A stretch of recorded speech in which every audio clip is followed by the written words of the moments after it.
What's up, everybody? It's your friend Isaac from Big Bike BMX, and I've got my trusty friend Craig. What's up, Craig? How you doing today, buddy? Yo, what's up, dude? I'm fantastic, man. Just happy to be here. Dude, okay. So we have Todd. I'm just gonna get right into it. We have Todd Lyons. Yep. Michael, is it Wikan? How do you say your last name? Is it Wikan? Am I saying it right? You got it, Wikan. Okay. Michael Wikan. And you could follow, he's the SE official photographer. He does all the videography, does all that stuff. And then where can they follow you on Instagram? Wikan Photo. Okay, cool. And we got Todd Lyons is wandering off. You can follow him online at Todd Lyons. Todd, what is your official title right now for SE? I'm the director of SE, so I just kind of tell everyone what to do. I like that. He even uses a like more baritone voice when he says that. Did you notice that? Yeah, like, I did, dude. Yeah, director. That's pretty cool, dude. I don't think I'll ever call him Tid again with that voice right there. You just did. I like it. Okay. So you guys, and Todd is also the only person I know that has a personal sunglass Lazy Susan. If you just want to turn to your side there, look at all those sunglasses. All right, there we go. Todd Lyons, ladies and gentlemen. And then real quick, Wikan, what's the skateboard deck behind you? Oh, I got two. I haven't hung these up yet. This is a chocolate, but this is the one people want to see. I think this is the one people want to see. Look at that, dude. Yeah, if you've ever been, I collect skateboard decks. I got like 80 of them. If you've ever been in Todd's garage where I was, he gave it to me. Shh. He just said he better not see it on eBay. It's not on eBay. I'm looking at Todd's face. He's like, it's like news to him. He's like, I gave you that. I got about 15 more of them or something like that. I get stuff, then I keep it, then I don't know what to do with it, and I just all of a sudden years later I still got it and give it to people like Michael Wikan. There you go. That's the way to do it, man. And I'm gonna see. I got a friend. Hold on.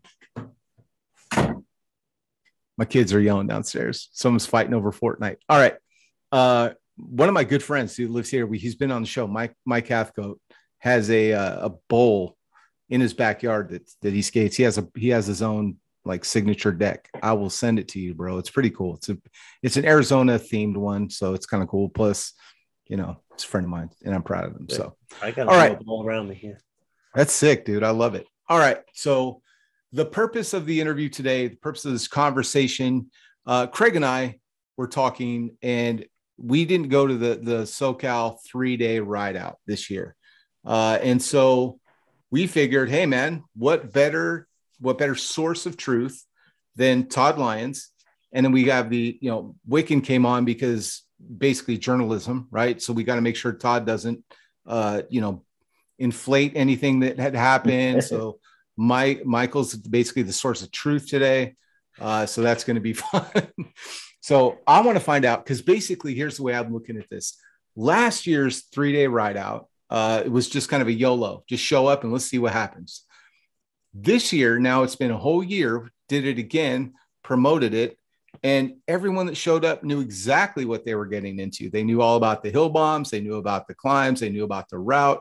So I'm excited to find out the craziest of the crazy who shows up to a 3-day rideout for how many miles was it this year? I think we were claiming 130, but I saw people's Strava that it was 140 plus. Yeah. Like 146 or 7 or something like that. So yeah, we squiggled around a lot more neighborhoods this time. I actually went up there Thursday morning. I left my house at 5 a.m. Thursday before, the ride the day before. And I drove the entire LA route, all the way through LA and Hollywood and all that, Beverly Hills. And I was looking for exactly that. Like, hey, what can we do a little bit different,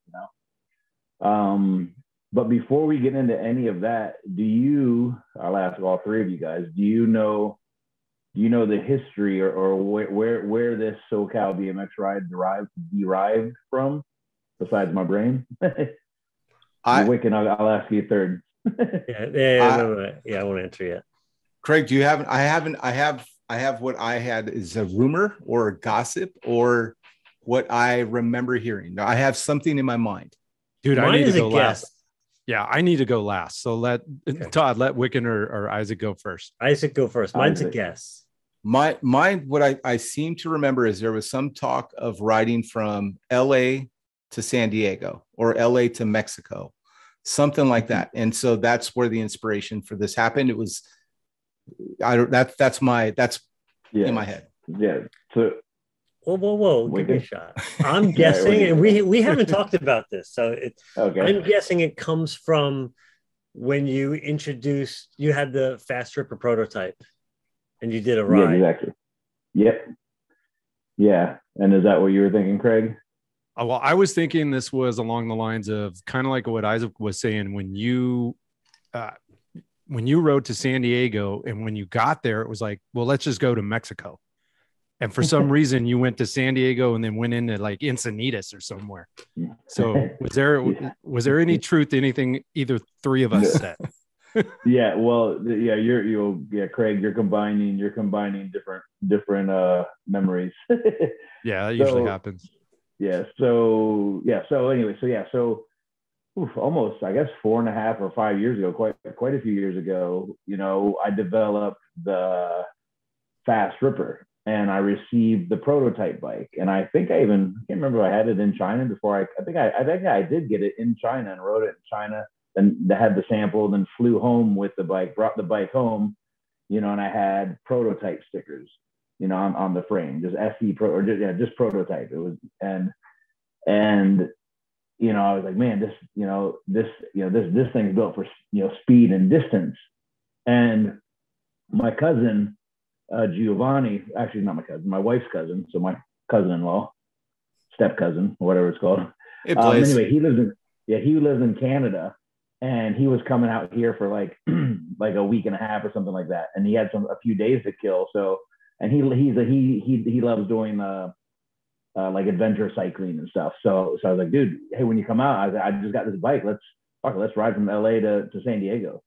And anyway, so that was it. And me and him rode, and we did it, and we had our video guy.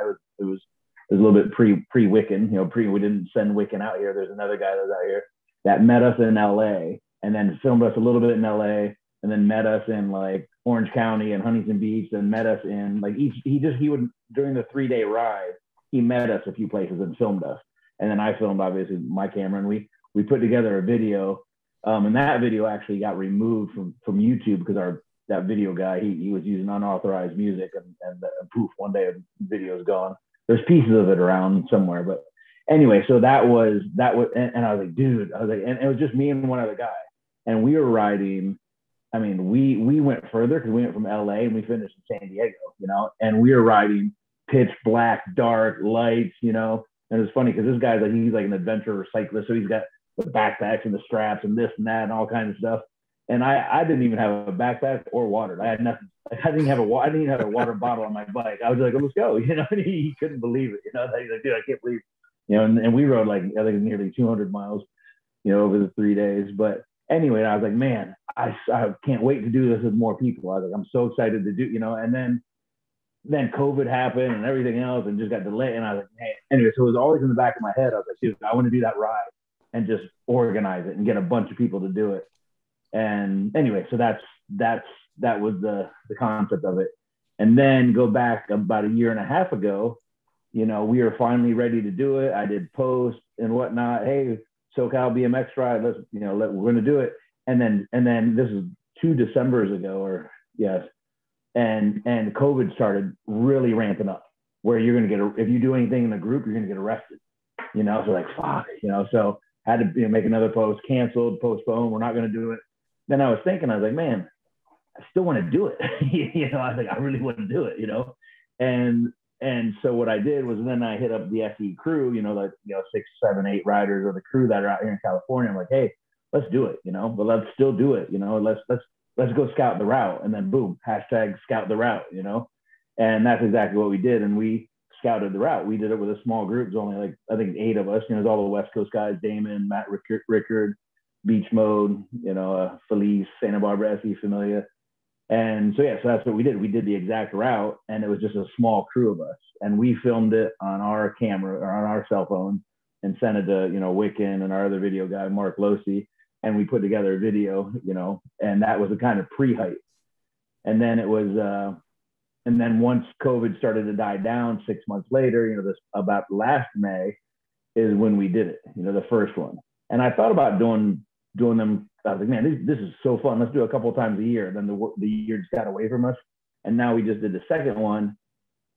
And I don't think I'd want to do them twice a year. I think it'd lose the novelty of it. You know, I think once a year, and there's an annual, you know, springtime, you know, hoopla. Yeah. But yeah, that's the event. Story behind it. Yeah. So for years, it's been in my head, you know, and what's really kind of cool is when we did it last year, I was like, dude, I don't know what we could do to make it any better, you know, like different route. And yeah, we can zigzag on some different streets. I was like, but different times. No, the times were perfect. Different mileage. No, the mileage was perfect. You know, we wanted to end each day pretty much at sunset. And that's exactly what happened, you know, 2 years in a row.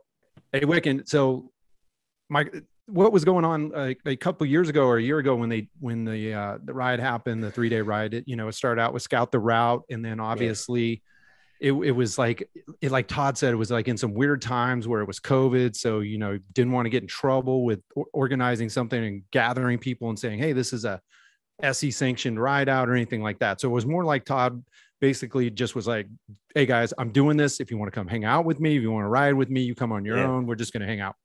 What was different this year? Was there promotion that SE put out, or what was the difference in the hype with it? Yeah. Quick backstory. I was originally supposed to be on Scout the Route, but I could fly into California, no problem, because it was like in the peak of COVID, but I couldn't fly back into New York without getting tested. And there was no time because I was on my bike. I have a friend that was a CHP officer, and I was talking to him about it. What's it like? Because the streets were like barren at that time. And like, you know, you're not allowed to be out in public, so are people getting arrested? So he was like, I was getting information from him and then passing it to Todd saying, no, there's no, maybe that was this first year we did a big group, but there was no like talk amongst the police at that point. And I think it was the first one to Scout the Route. Then the second one, I don't believe there was as much promotion, but the police were on our tails, man. They were looking for Todd like before it started. Every city we went to, it kind of got like, it had this hype trail. Like we were like, the cops were waiting for us every time. And Todd will get into it later. Like by the time we got to Long Beach, like at the border, there was always like 2 cop cars waiting for us. This year, I feel like we promoted it a lot more than last year. Like the hype was there and we weren't even like afraid like to like post anything. We put it out there with the route where we're staying. I feel like it was more so this year, and we got nothing, man, from the cops or anything. It was smooth. Yeah, it's great.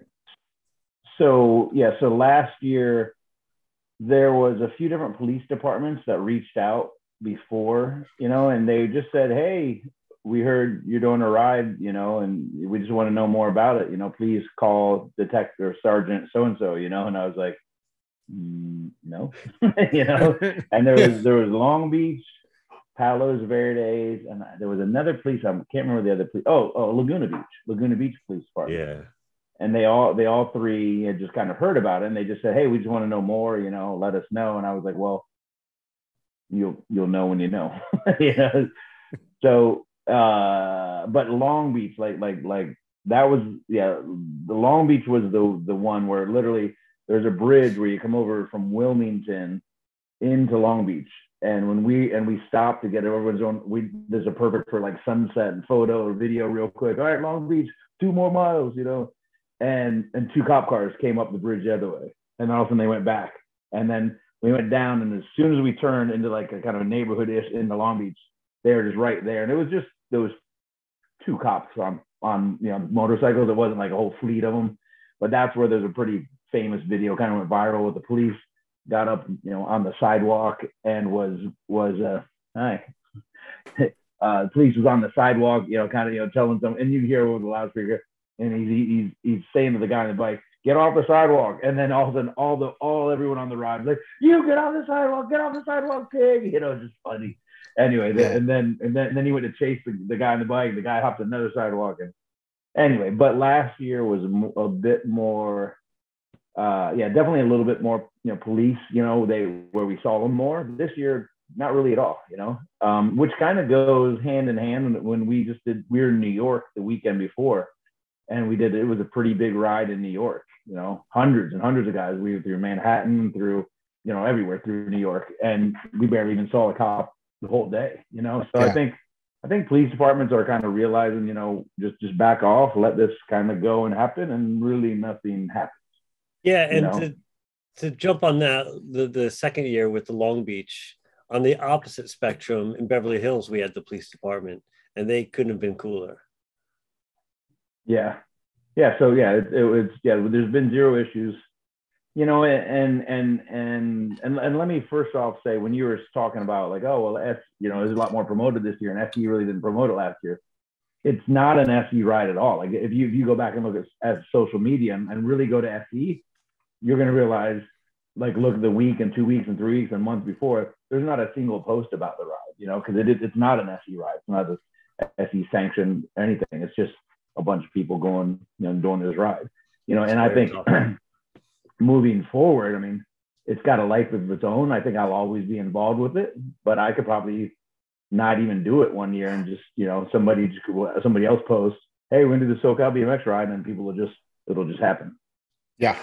I think you're 100% right. It's at this point, like, the route has been established. You did the same thing twice. So now at this point, like, it's just whoever, like, it's just the ride, right?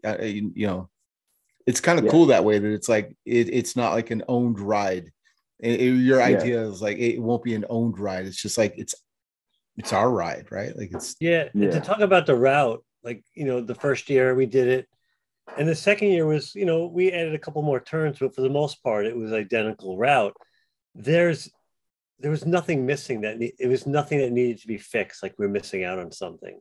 Each day has its own highlight and something to look forward to. And it's kind of like, it's the perfect route. You get a little bit of everything every day. You see all of LA. And I feel if you change the route up a bit, you would then miss a big part of LA, or a big part of it. It's defined really well. Yeah, there's a lot of moving parts that you don't see anywhere else with any other rides, really. I mean, there are some multiple day rides, but this really was like when Todd was talking about it last year, we were so hyped because it's not only a ride out, it's a 3-day ride out. Each one is its own leg. It's got its own like moving parts, and there's like events within events within events. I mean, take us through some of that, Todd. Like when, like how did things like, and Isaac, if you don't want to go here yet, we don't have to, but I just want to know, like, every day seems to have like something pretty unique happening. Obviously there's some major highlights like the buff bonsai and stuff like that. Like, did those organically happen? Like you guys were on the route and went, oh shit, we could bomb that hill and end up on the beach? Or was that a planned part of that? Well, I mean, you can go back to before we did Scout the Route, because the Scout the Route, that was supposed to be the first one. So, I did a lot of pre-preparation. I drove to LA quite a few times. I was marking down, okay, how many miles from this here to here? Okay, we'll get to lunch at this time probably. Like, I really had to map it out because when this ride happens, this year was a lot less pressure because we'd already done it. And I knew also that people kind of knew, most of the people, I'd say 70% of the people maybe did it the year before, or even more. So a lot of people kind of knew, it wasn't like I had to like just watch every ounce of it because, but anyway, before we did the first year, like I said, I drove to LA a couple times. I mean, I drove down into Laguna, I park and then did the downhill, the kamikaze drop. Like, I wasn't sure that would, and I was like, oh shit, we can ride in the sand here. I never in my life have ridden on the sand there, and then the buff downhill bonsai. My wife's parents live like not even a mile from the bottom of that, so they live right there. And I rode my bike over there, and Buff lives kind of in that area. He's from San Pedro. It's right on the edge of Palos Verdes and San Pedro. And when I've gone mountain bike ride, I think with OM Duro, and he had some bike. Anyway, we went riding once, and we rode, and we went down that hill. And I was like, dude, this is right by my wife's house. And anyway, then once I was putting it all together, like, oh, because we're riding on PCH right there. It's like, do we just stay on the road or do we go down this thing? And then you know, and Buff never claimed that as his, you know, but he had been, he grew up, you know, he'd been going down, you know, he had ridden that, you know, for, you know, 20 years ago, you know, just coasting down that hill. So I was like, oh, dude, I can, you know, now yeah, this is Buff's hood, so it's called the Buff's Downhill Bonsai. Yeah, rightfully and so. Then, yeah, and then yeah, I mean, the whole I don't know what your last question was. Dude, I mean, for me, seriously, okay, so two things real quick. Shout out from about 10 minutes ago, you heard Todd say one of the other videographers was Mark Losi. So the old heads that are listening, that are coming back to BMX, yes, it's the same Losi that you are thinking right now. So that's just to tie that up, because a lot of people know Losi's name. So yes, same Losi. Second, with that Buff Bonsai, dude, that would be worth it for me mentally to push through whatever I have to do that day to be able to ride down the same hill that Mike Buff rode down when he was like 12, 13, 14. Like, I want that DNA. I'd be the nerd that's out there grabbing dirt and putting it in a jar. I swear to God, because that's just like cool history, right? Say like, I rode that hill, the same thing that, you know, I weed down that hill the same way that Mike Buff did. We had the same water slide smile. So that's, you're not going to cool. wee down the hill. Yeah, I didn't hear anybody. Well, I heard a couple of people we going down the hill.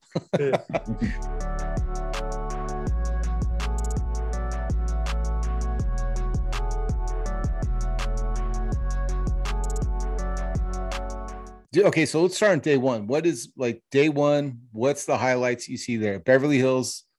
What am I going to see if I go day one? What's my... So I'll let Wikan talk a little bit about that, but what I want to kind of set the tone is every day is distinctly different. You know, Yep. It's the first day is dirty downtown LA, and then Hollywood, dirty downtown or dirty Hollywood, and then Beverly Hills and Rodeo Drive, and then to Santa Monica Beach and the Venice Beach, and then the roller disco, and you know, there's so many things on that day. And then the second day is totally different, and the third day is totally different. And each day, when you do all three, it's like, man, today was fun. And then the next day, you're like, holy shit, this is fun. And the third day, oh my gosh, this is fun, you know? And it's like, each day is exciting, you know? Each day is, you know, you never get like, oh, we're over, you know, or oh, the end already happened, or the highlight was behind us, now we're just chilling. Like every day it's just funner, more and more fun. And then when it's done, it's like, when somebody's like, what was the best day? You're like, you know, I mean, for me, it's like, dude, they're all the same. You know what I'm saying? Like, they all have their own element, you know, but when you're doing them, it's getting better and better. And even, I'll let, like I said, I'll let Wikan talk about day one in a second, but even all the way to when I was saying it gets funner, more and more fun, down to the last freaking half mile, or on that last mile, and then the last 500 yards is, you know, because now you're in Laguna Beach, and now you start coasting down these really fast hills or whatever in Laguna Beach, and then you're in these crazy neighborhoods and the cliffs, and then you get up to the stoplight, and then you coast down to the end. So it's just the end is still a rush, you know. It's never. Anyway, sorry, go on. Yeah, and real quick before you start, we could just, the 80s nerd in me has to say this, because this is so important to like, you are going to ride past like where the Karate Kid, where Karate Kid was filmed, Venice Beach. You're gonna literally do a wheelie where Turbo and Ozone, where you meet Turbo and Ozone right there on Venice Beach. Like Arnold used to sweat there. Like, this is world famous. You've seen everything, even down to the bridge Todd's talking about in Long Beach. If you've seen a hip hop video, you've seen that bridge. If you've seen any type of like Escape LA, you've seen that bridge. It's that famous bridge. So anyway, sorry, I just wanted to, like, that's the kind of stuff you're going to see. So I'll give, like, it starts off with a really great meetup. We ride to the hotel, from the hotel to a meetup, and it's just like, that's where you get to see the faces, like who's showing up, which crews. That's where you start to see like the jerseys come together. You're like, oh, there's a clique over there with their own custom jerseys, and then another one there, and they all come together and they all have their different stories. So that's what we did this year, was I interviewed some of the crews and figure out how they got together, how they get into bike life, what do they think about it, what brought them here, and have they done it before? And so you kind of get, it's like an old bike show without the bikes on display. Everyone's just talking bikes and hanging out and getting to meet people that they haven't seen before, just like on Instagram. Yep. And you get like a nice half hour of that. And then you just hear it from Todd. We rolling. You hear that voice all day. And you roll out, and that's where the combo kids come in. It's the chicken. Go. This is the new let's go. Yeah, that thing will come big into play on day 2. So like right off the bat, you start off, and that's where all the combo kids come into play. They want to show off their skills, and that's it, bouncing on the seats, pegs, cross leg, everything. And you just see it, and everybody gets excited, and you hear the hooting and hollering. I lived in LA for like 10 years, and in the area like Hermosa in LA, and I worked in Beverly Hills. So like for me, I'm kind of used to it. And what Todd said last year in the video last year, showing some of the guys the ocean, they've never seen the ocean, they've never been on the West Coast, and he gets like goosebumps, like just knowing how excited that he's getting to show these people this for the first time. I kind of am like that as well. Like I'm not in awe of these places because I've seen it so many times, but I love pointing out stuff to people and kids that are seeing it for the first time that I know, like from the Bomb Squad guys from Jersey and stuff, and pointing things out. And so I'm like seeing it through their eyes, and it's amazing. You see things you would not see if you were driving in a car.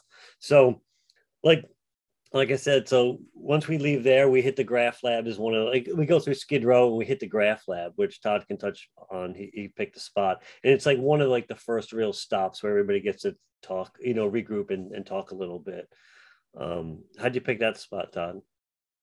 Actually, Mozzolino. I'd never heard of it. Mozzolino, 2 wheels. I think his Instagram is 2 wheels with a Z.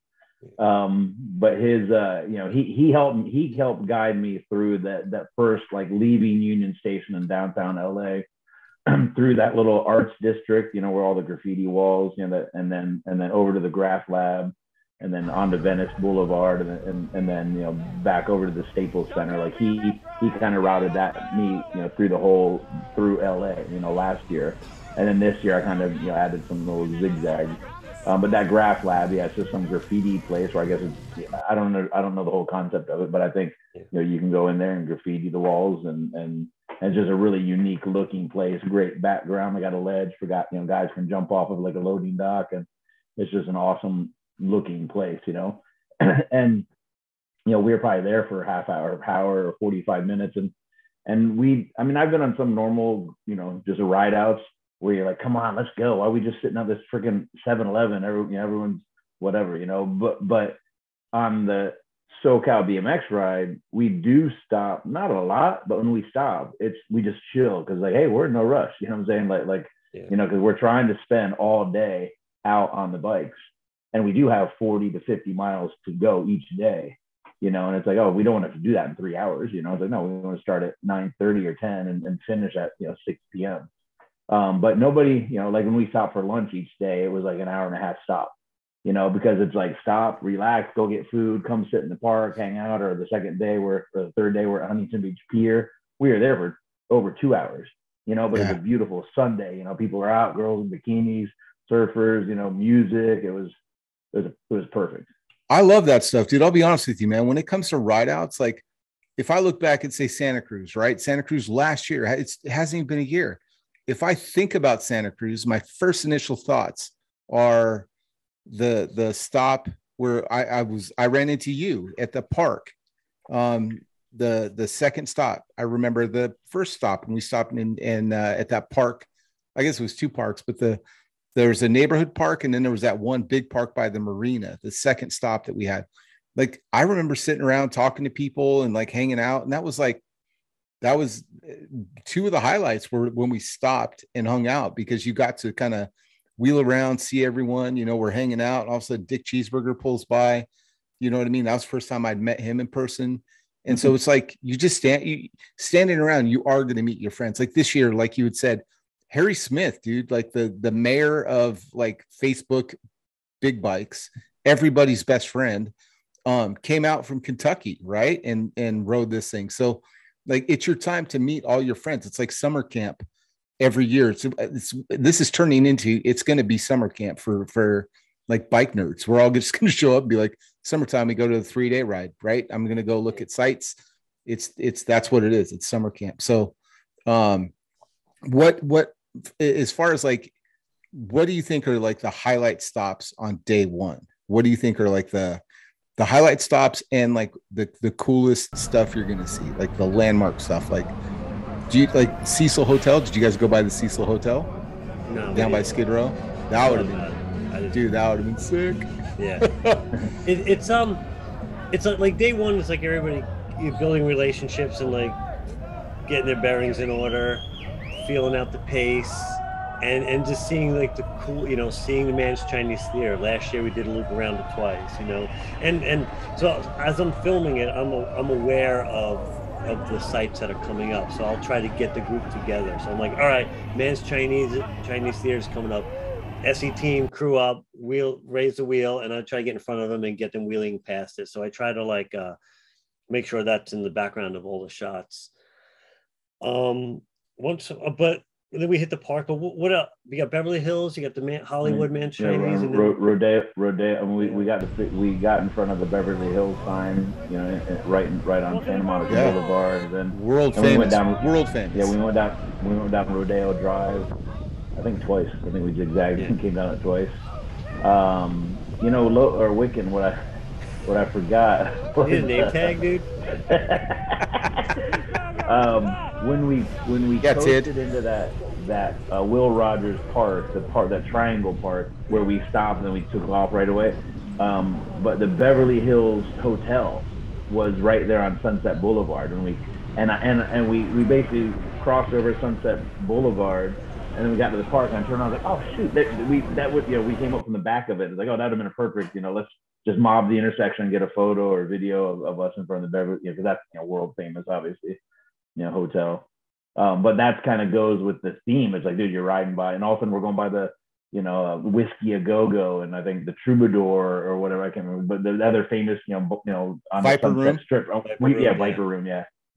But we ride on the Sunset Strip, and I'm sure some of the young kids don't even know what it was. Didn't even know what they were going by. I remember I think it may have been by Ball Out or something, and we were going by Whiskey A Go Go. I was like, see that's a really, really, really famous place. He's like, okay, whatever. Yeah, Guns N' Roses started there. Yeah. Yeah. So then we go through Beverly Hills, or we start LA, downtown, dirty downtown. Work our way. It's a decent ride from downtown to get to Hollywood Boulevard. And then we're riding on Hollywood Boulevard, and I remember telling some of the guys like, "Hey, the sidewalk. Those are the stars. The stars on the sidewalk." And they went up, got on the sidewalk, to see it and film it. That we're riding, on Hollywood Walk of Fame. Yeah. Where else are you going to ride a wheelie on the Walk of Fame? You know what I mean? Like, it's just insane. Wikan, you mentioned a little bit earlier, you were talking about the pace of the ride. Now, this is kind of like focused to you because it's thinking about the pace, man. You're like the official photographer for the ride out, the unofficial ride out, but official for photographer, right? Or videographer. Yeah, what's your pace like, dude? Because like I'm imagining you at the front of the pack, the back of the pack, mid pack going, okay. Thank you. Yeah, dude. Or this thing's coming up, this milestone or this really cool spot. And I want to get the group coming at me and not passing me by. Thank you. Then you talked about the breaks, like everyone, like Todd's relaxing for 2 hours. And there you are with your big camera having to, capture people taking a break. Hey, Wikan's got gears. No, don't worry about Wikan. He's got gears. Yeah. So a couple things. One is I streamlined it. I'm like, what's the most efficient rig I can have? And I'm just like 2 GoPros and an Osmo.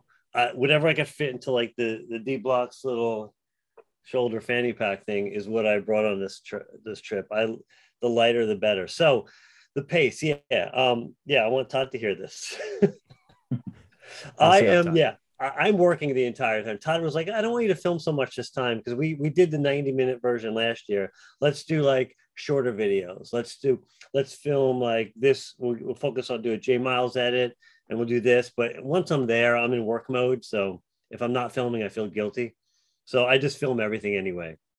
And I I'm at the front of the pad. I did a lot at the front, but then like if there's a bridge coming up where I can oversee everybody, I take off ahead, or they stop up and I go ahead. I wait for them to catch up, ride towards me, and then they'll all pass and I'll be at the back again. And then I'm speeding up. I get in the other lane, and as fast as I can, I get to the front again, and then I slow down. So I'm constantly like going forward and back, and just, yes, I had the fast ripper, so I'm just like jamming on it. And yeah, the pace for me is different than other people. There's only one time I really relaxed and turned off all the equipment. That was on day 2, Todd, before the ghetto built picnic, where we were just on that long straight stretch where everyone gathers. I was like, I'm just going to take it in. This is my moment to take it in. And it was really nice. Well, I mean, that's a good point too. Like most people, obviously, like if there's something really, cool to look at, or there's a moment where you just want to watch and take it in, I thought maybe you would have your camera up against your face, shooting the scene. Do you ever just stop and go, you know what, I'm just going to take this in? Or is it really, I'm working, I got to capture this? Work the entire time. Like you have to catch it. Like, I don't know where, it was last year's ride. I'd filmed the entire thing, and then we interviewed everybody like the morning of and the night after each ride. We sat them down, mic'd them up, and we tied that story. And I told Todd, every story that everybody was telling that happened that day, I have video to support it. So they talk about it and we cut to the video of it happening. And so I just have to be on it and capture everything. This year I kind of eased up a little bit, but I still captured a lot. I love that, dude. Like I remember that from the hoedown videos. Like I remember what, like the ride out, the hoedown ride out. And it was like, it cut to like Jacob was talking about like how cool the like K rails were, and all of a sudden it's like he's on a K rail. You know what I mean? So It was cool to see that. And what's also really cool is like you'll see this the shot, and it'll get posted on like Essie's Instagram or whatever, right? And you're like, there's Jacob doing a wall ride on a fence, cool. Yeah. But then go deeper, you actually get to see like, how did he approach that? How did it happen? Like a good example, dude, was the double wall ride with Zach and it was Zach over Damon, Zach and Jacob over Damon. And I just saw the photographs of it before, but then actually seeing like the capture of it, you're like, oh, they carved that whole thing. It just Losi shot the stills. Yeah, usually when we do stuff, Losi shoots the stills and I'll do the video. Yeah. I want to see, dude, this is me just plugging. I want to see like a props style SE video at some point. Like, please, like, let's do a documentary. Like, I don't know what we have to do. That was the intent when last year we were talking about it. And Losi was like, do like a prop style video for the SoCal thing. And we even planned some stuff this year, but like these rideouts, they take their own personality, and you have to, you may in your head say, I'm going to film it like this, but the people aren't doing that. So now I have to like inform and try to fit into that style. Yeah. So dude, find a way to tell the story of rideouts, like how rideouts happen, sell to Netflix, retire. Okay. Day 2. Let's talk about day 2. All right. Well, let's wrap up day 1. So you end up in day 1 riding into Long Beach. Is it Long Beach? Hermosa Beach. No. Hermosa Beach. Okay. No. Well, no, but day 1, you're I mean, for probably 6 hours, we're just on city streets, and nice city streets like Rodeo Drive, but then through Santa Monica and Westwood, and then finally you get to the beach, or you can see the ocean. Like, oh, there's the ocean. We're just riding and we're going directly west, and you can see, we're tapping people. Hey, look, the ocean. I'm like, yes, finally, because some people started asking me. So there's some young kids, 12-year-old, 13-year-old kids on the ride, and they kept asking me, how much for it, Todd? When's the ocean? When are we going to see the ocean? I was like, I don't know. It'll be a while. Just chill, And then finally I was like, yo, look, you can see the ocean now. And then then you get to Santa Monica, and Santa Monica Pier. And we go down this from PC, or we go down the super steep hill, like into the beach from from Ocean Drive down and across Pacific Coast Highway. And then we're right on the beach path. And then we're like, yes, we made it to the beach, but it's like, holy shit, it's still 12 more miles to Hermosa, anyway. And then, we got to, ride this beach path, get to, like you're saying, to Venice Beach, world famous Venice Beach. They have the huge skate park there. They got the roller disco music going on. Everyone's getting food and just hanging out. And we were there for probably an hour. I mean, it's just cool to look and see everyone just sprawled out, laying down, bikes flipped upside down. You know, people, you know, they're getting beers from somewhere, drinking beers, and just, you know, eating and hanging out. You know, like you know, I mean, it's BMX. You know, yeah, and it's cool. Like, how often do we? I mean, I'm only an hour from Venice Beach, and I probably don't even go there once a year. You know, and it's like, man, and to be able to hang out there with your friends and just chill and yeah, me and Dick Cheeseburger and Wikan, we just like last year, we chill over by the roller disco and watch the girls and the guys, you know, doing all the, you know, they're on the skate, you know, with their roller skates, doing roller disco and the music's bumping. Anyway, but then, yeah, you got to get back on your bike, go through the Venice canals, you know, go through, what's the beach? Yeah, Marina Del Rey. Doc Weiler. Yeah, then you're going by LAX, you know, right where the planes are taking off. And there's like 2 planes, I think, took off like a few minutes apart, you know, that were like under them, and the plane just, you know, roaring up. That was pretty cool for people to see. Anyway, yeah, then we finally get to Hermosa Beach, and it was literally sunset. You know, the sun was just setting, and it was like, you know, perfect, you know, because that's what you're aiming for, but you don't know if, you know, who knows? You don't know if it's going to be a really bad crash, or it's going to take another hour. You don't know if whatever, you know, so the timing was perfect. And we get there, and, you know, people are waiting for us, and my wife and daughter were there, and, you know, that, you know, and then we had our hotel, you know, at the Sea Sprite Hotel, which is literally on the bike path, you know, right there at the pier. You know, we reserved the 2 floor. There's only 2 suites on the bottom that the doors open up right to the bike path and the beach. And what was really cool, I don't know if you saw the video, but, you know, we get 5 rooms a night for the team riders. You know, we have 5 rooms Thursday night in LA at, you know, just a bullshit ass cheap, you know, Motel 6 or whatever it was. And then that was Thursday night. And then Friday night, you know, we're in Hermosa Beach, and we're right on the beach. And these hotels were $700 a night, you know, and I got 5 different rooms, and those suites on the beach were $700 a night. We got another room in that hotel that was like $450, and then another 2 more rooms just right down like a tenth of a mile right on the other side of the pier, that were, I think, 400 and something. So it was like, you know, that was really expensive, but it was perfect. You know, everyone's right there, you know, and anyway, so we had the 2 suites, and of course, you know, me and my wife and, you know, Jason Morris and Dick Cheeseburger and Wikan are going to be in one of them. And then I was like, oh, you know what? I was like, Wikan. I was like, you know, because last year Damon Dayton and his wife and then somebody else were in the suite. And the year before, I can't remember who was in the suite, but I was like, dude, I want to put Ball Out and BS John, you know, the 2 bomb squad guys from Patterson, you know, New Jersey, you know, the guys, you know, that flew across the country that, you know, would appreciate it the most. You know, and Hoodrich also, and Hoodrich, you know, dude, I'm gonna put those guys are gonna love it if they stay here. When do they ever get to stay on the beach in a hotel, dude? Yes, that's amazing. Dude, there's a video of them. When Todd told them there's a video, man, it's worth it. Worth it. Yeah. I've barely in my life ever stayed in $700 room hotels, you know. Actually, when I pay for it, I've never stayed in a $700 night hotel. Right. You know. But anyway, so I told Wikan, I was like, hey, I'll make sure you film this, you know, because nobody really knew, and I'm sure some of the riders are starting to wonder who's getting the good room, you know. I mean, they're all good rooms, but who's getting the amazing room, you know? And we pull up there, and I told Wikan, hey, Wikan, film this, you know. And I kind of had to scurry in, you know, and because, you know, all the rooms are under my name, so I got to go let people into each room and go check them in. And I just opened up the door, you know, that suite door, you know, the door, you know, right on the beach. And I was like, you know, Ball Out, BS John, Hoodrich, come on over. This is your room. And they're like, oh, they started dancing and going. It was just, they ran in there, jumping on the beds, rolling around. It was amazing. And then just knowing that night too, I mean, because then the sun was setting and they could open up and see the sunset.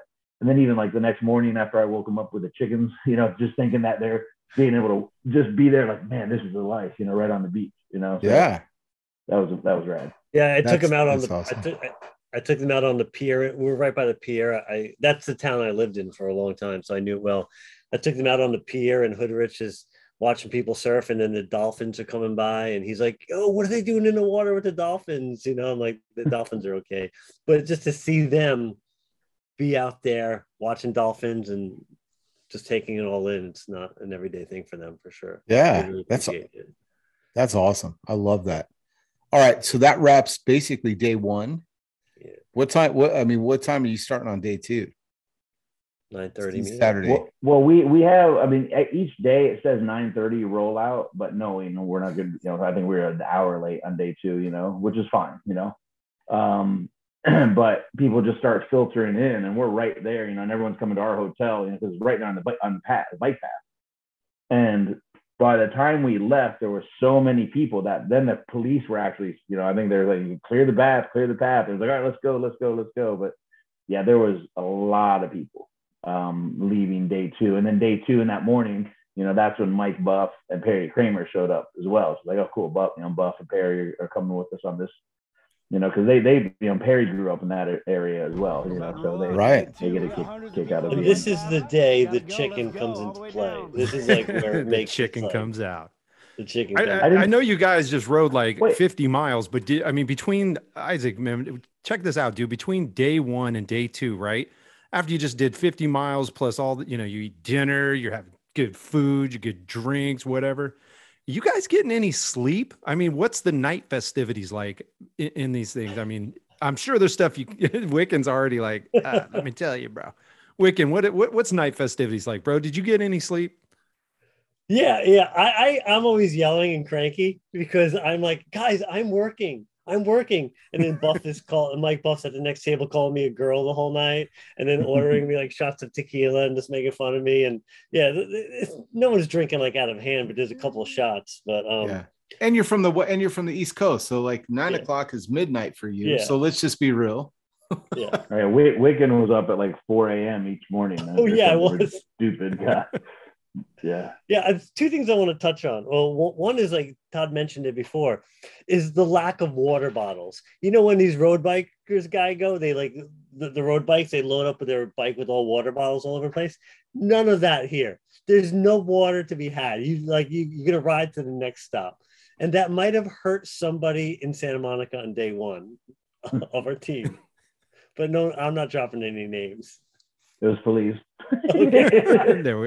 He cramped up big time. He was curled up in the bathroom, like he couldn't walk. So it was like, he's in the bathroom. He can't walk. He had to walk across the back of the street. He's like, dude, I can't. I need a few more minutes. I was very calm. I'm like, dude, we gotta go. Well, he was famous from last year's 3-day ride, right? No, that was 2 years. I think that may have been. No, actually, that was the first year. Scout the route. Yeah, he threw up. Okay, Scout the route. Yeah. He's getting there. Chickens. So I had the chickens on. Maybe no. I guess nobody really had them out, right? No, we had them out, but like they were the chicken legs. Was your chicken legs would be revealed on the second day, and that's where you get the squeak if you chicken leg. Or they used as motivation, like. Yeah. So I brought 12 of these chickens. About 12. So a lot of the team riders had them. And gosh, by the end of the week, the 3rd day, you have no idea how many kids ride. Hey, you got any more chickens? Like, actually, it was on the 2nd day, I think. I was like, dude, you could order them on Amazon, next day delivery, have your mom bring them, They seem like they serve a huge purpose, too, because they were the alarm clock. They're the chicken leg indicator. Yeah. So the concept, I mean, a lot of times I'd be riding up a hill and I'd look over and they're walking their bike, and I just honk it super, super loud. Chicken legs at 3 o'clock. Chicken legs at 3 o'clock. Like pointing at them, calling them chicken legs. And a lot of times people just hop back on their bikes. The other times people flick me off. And it was more times than not. It was people I didn't even know. You know what I'm saying? So I was like, I don't know if they think it's funny or not. But well, no, it's like oh, no chicken leg. When you start feeling like the grind of the hill, you just grab and you just squeeze it. Like no chicken leg to motivate you. But there are people that get off. What? Yeah. And people would dig in. I know when we no chicken legs, and they just like I said, sometimes they hop back on the bike, or you tell they're just about to get off and they start going again, or you see them at the top and they look, I did it, man, I did it, So it was like a proud moment, Basically at the top of the hill, everybody would like claim whether they chicken leg or not. They're like no chicken leg, and the people that were walking, we'd call them out and honk it at them, and they would laugh. They'd get it was funny. Nobody was hurt. They'd laugh and be like, oh, sorry, and they'd get on and keep riding. It was fun, all fun. Yeah, I don't care if just show up, man. If you got to walk your bike, man. I'm down with you either way. I don't give it. Like, I'll honk a chicken at you, but I'll also stop and chit chat. Like I don't care. Just get out and ride your bikes, guys. All right. So the chickens came into play. How long till the first hill when you leave day 2? How long do you have? Do you finish your coffee or is it just straight? Let's go. We rode about 4 miles on the beach path. I think we ride through the Redondo pier and stuff, and then go a little bit past that, and then you get off the bike path. And to get off the bike path, it's a steep, just quick walkway, but it zigzags up like 3 times, you know. And there people are walking there, and then you get on a normal street, and you don't even go but a quarter mile, and then it just boom, and it goes up, you know. So, and that's a pretty steep hill, you know. And so then from there, you know, another regrouping at the top, and then you start going around Palos Verdes, you know, and that's where it's just really beautiful cliffs. You know, we stop a few times and just, you know, we're 100 feet up. I don't know how, you know, but just beautiful cliffs. You can see all the ocean. You can see the waves crashing down there. It's just a really beautiful scenery. You know, then you're in Palos Verdes, which is probably one of the richest, you know, zip codes in the country. And just, you know, beautiful houses. And again, we make sure we zigzag through some neighborhoods and pass some Lambos. Yeah. And then through all that, and then at the end of that is that, then you get the bus downhill Bonsai. But through Palos Verdes, there's plenty of hills. They're kind of rolling, so there's none of them that people are like huffing and puffing and walking up. It's more just kind of rolling hills, but really fast, going fast. You know, it's just a 2-lane road, but it's really fun. You know, it's just beautiful. You know. Yeah. Dude, I mean, you broke the seal on the buff bonsai. So we know there's hills, we know there's Palos Verde, and a lot of things leading up to this. Like how long after when the ride starts are you guys like, guess where we're at? And then it's the buff bonsai. I mean, is that like, I don't know, 3 hours or 2 hours that's after? Yeah, no, because that's after lunch. Maybe like we have lunch. Hours, 4.5. Probably long. Yeah, probably even further than that. Yeah, because we probably left at 10:30, 11:30, 12:30, 1:32. Yeah, about 4 to 5 hours. Yeah, then it's buff downhill bonsai. And I mean, if anybody's feeling gassed, if you were getting chicken legs or you're feeling gassed or whatever, it's like all that adrenaline's going to come flowing right back in when you know you're about to partake in that event.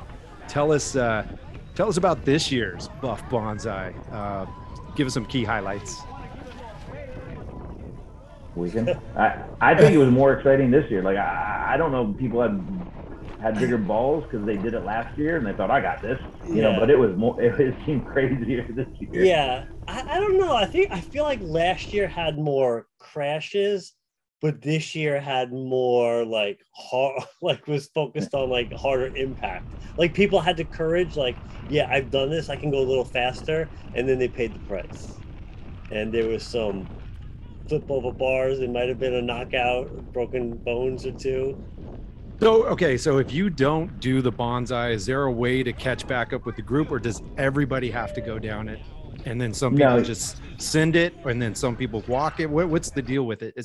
Is it part of the path for the ride? Yeah, if somebody literally was to look on their phone on the maps, they go, they say, oh, you know what? If they go down here, they're going to have to come out on this road, and they can just ride down a regular road. They could do it easy. Okay. You know, but you can also chill. You know, you could just totally chill. It's not like you have to go. So I think what happened this year, and I actually, Wikan, I think you'll agree with me, whatever, is last year there was people like, you know, kind of crashing on the dirt, just going down it, you know, where they're going and they start skidding sideways, and then somebody else hits them, and then it's just a pile up, you know. Yeah. This year was more of everyone not having trouble on that first kind of steep part, or the second steep part, but the off-camber turn to the left at the bottom, that's where people just kept overcooking it. Because I bet you it was people going, oh, I know this. I remember this last year. I got it. And then they just start cooking, and you're kind of chatterboxing, and then it's a little bit off-camber, and then and they just drifted, and they got in the bushes, and the bushes would just eat their front wheel, and they'd flip over. You know, it happened so many times. Like, I don't think anyone just leaned back and just plowed through all of them. Like, it would always grab somebody's front wheel, and they'd flip over. Yeah, last year you could look everywhere and see crashes at the top, the bottom, and then left and right of that turn. This year they all seem to be on the right side of that turn, all in the same spot. All in the same spot. Because you're right. Last year, my memory is I remember just lots of dust.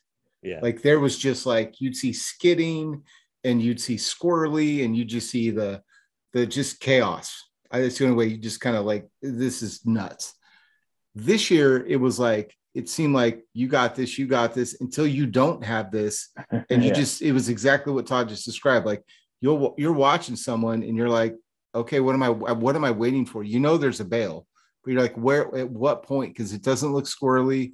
And then just all of a sudden they're in a bush and they're tumbling, like violently tumbling, through like tumbleweeds. And you're just like, oh God. And then you'd see not the best part of this, but like there is clips where you see someone bail and someone's following the same exact route. Like they were like just following each other into the bushes. And then you just see them like, and then you just see people like, like this is a problem now. People are following this. We have a trail now into the bushes is what it was like. Craig, what do you like when you saw everyone? Because you were sending me clips too, dude. I mean, it's nothing I want to really see, but it's like that train wreck you can't stop watching, and people were just getting very intimate with the greenery there, dude. The cartwheels, and I was just like, oh damn! And then like I'm just like you said, I'm watching the guy take the same line behind him. Like, dude, you just saw him eat crap in the grass and you're you did it too. I mean, it's definitely, you know what I really like seeing are people who I would guess are more, and I hate to categorize people, but I'm definitely doing it. They're more in tune with like urban street riding. Go, you know what? I'm going to go down this hill and I'm here for a fun time, not a long time. I'm going to send it and just see how this goes. I give them huge props for going, yeah, I can do it. Watch, hold my beer. And nobody's really half-assing it from the videos I see. It's just like, let's go. Yeah. By the way, lean back, you guys. That's just lean back. Put your weight way back. You'll have a better time.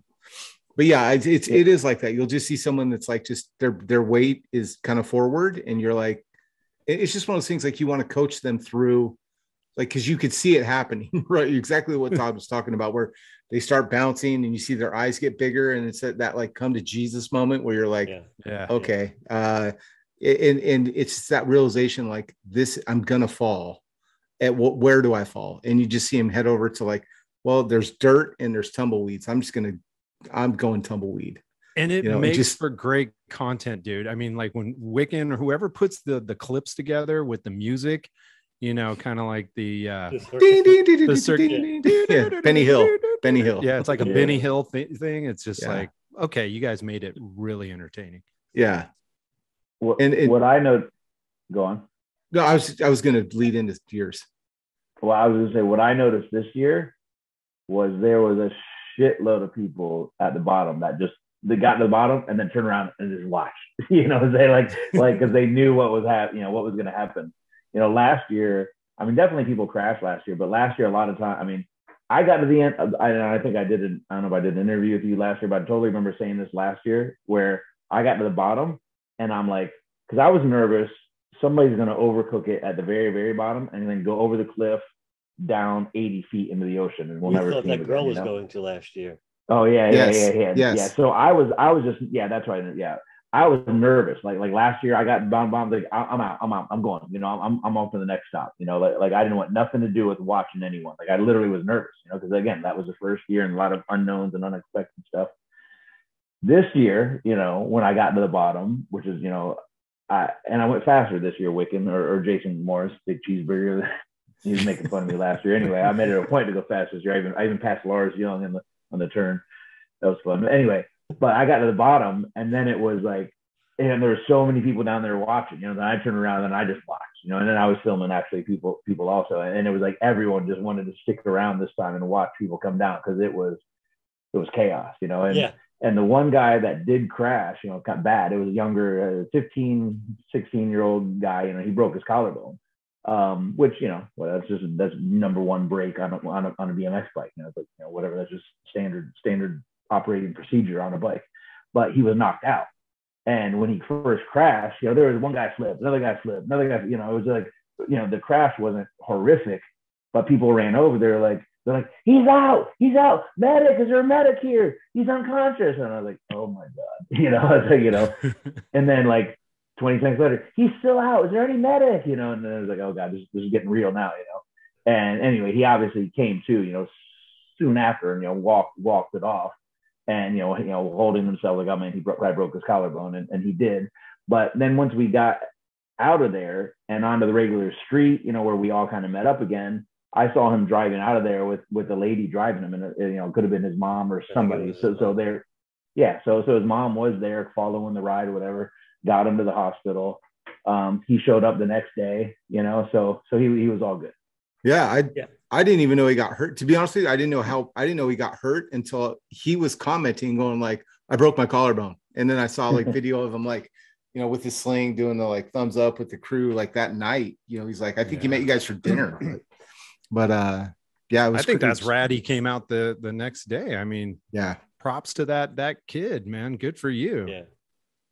And he did the ride the year before, so he's down.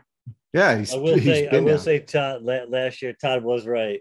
He was like, "All right, I'm out of here. I'm taking off." But this year, he was like, he was front row. He's like, "I bought front row center ticket. I'm watching the show." Well, no, there were so many people at the bottom that they literally created like a human guardrail too. Yeah. Like that's what was weird last year. Like it was literally nobody stopped at the bottom. Like it was like, hey, when you get down, go out. Because we didn't want a big, so everyone just kind of got to the bottom and then just left, and nobody was really.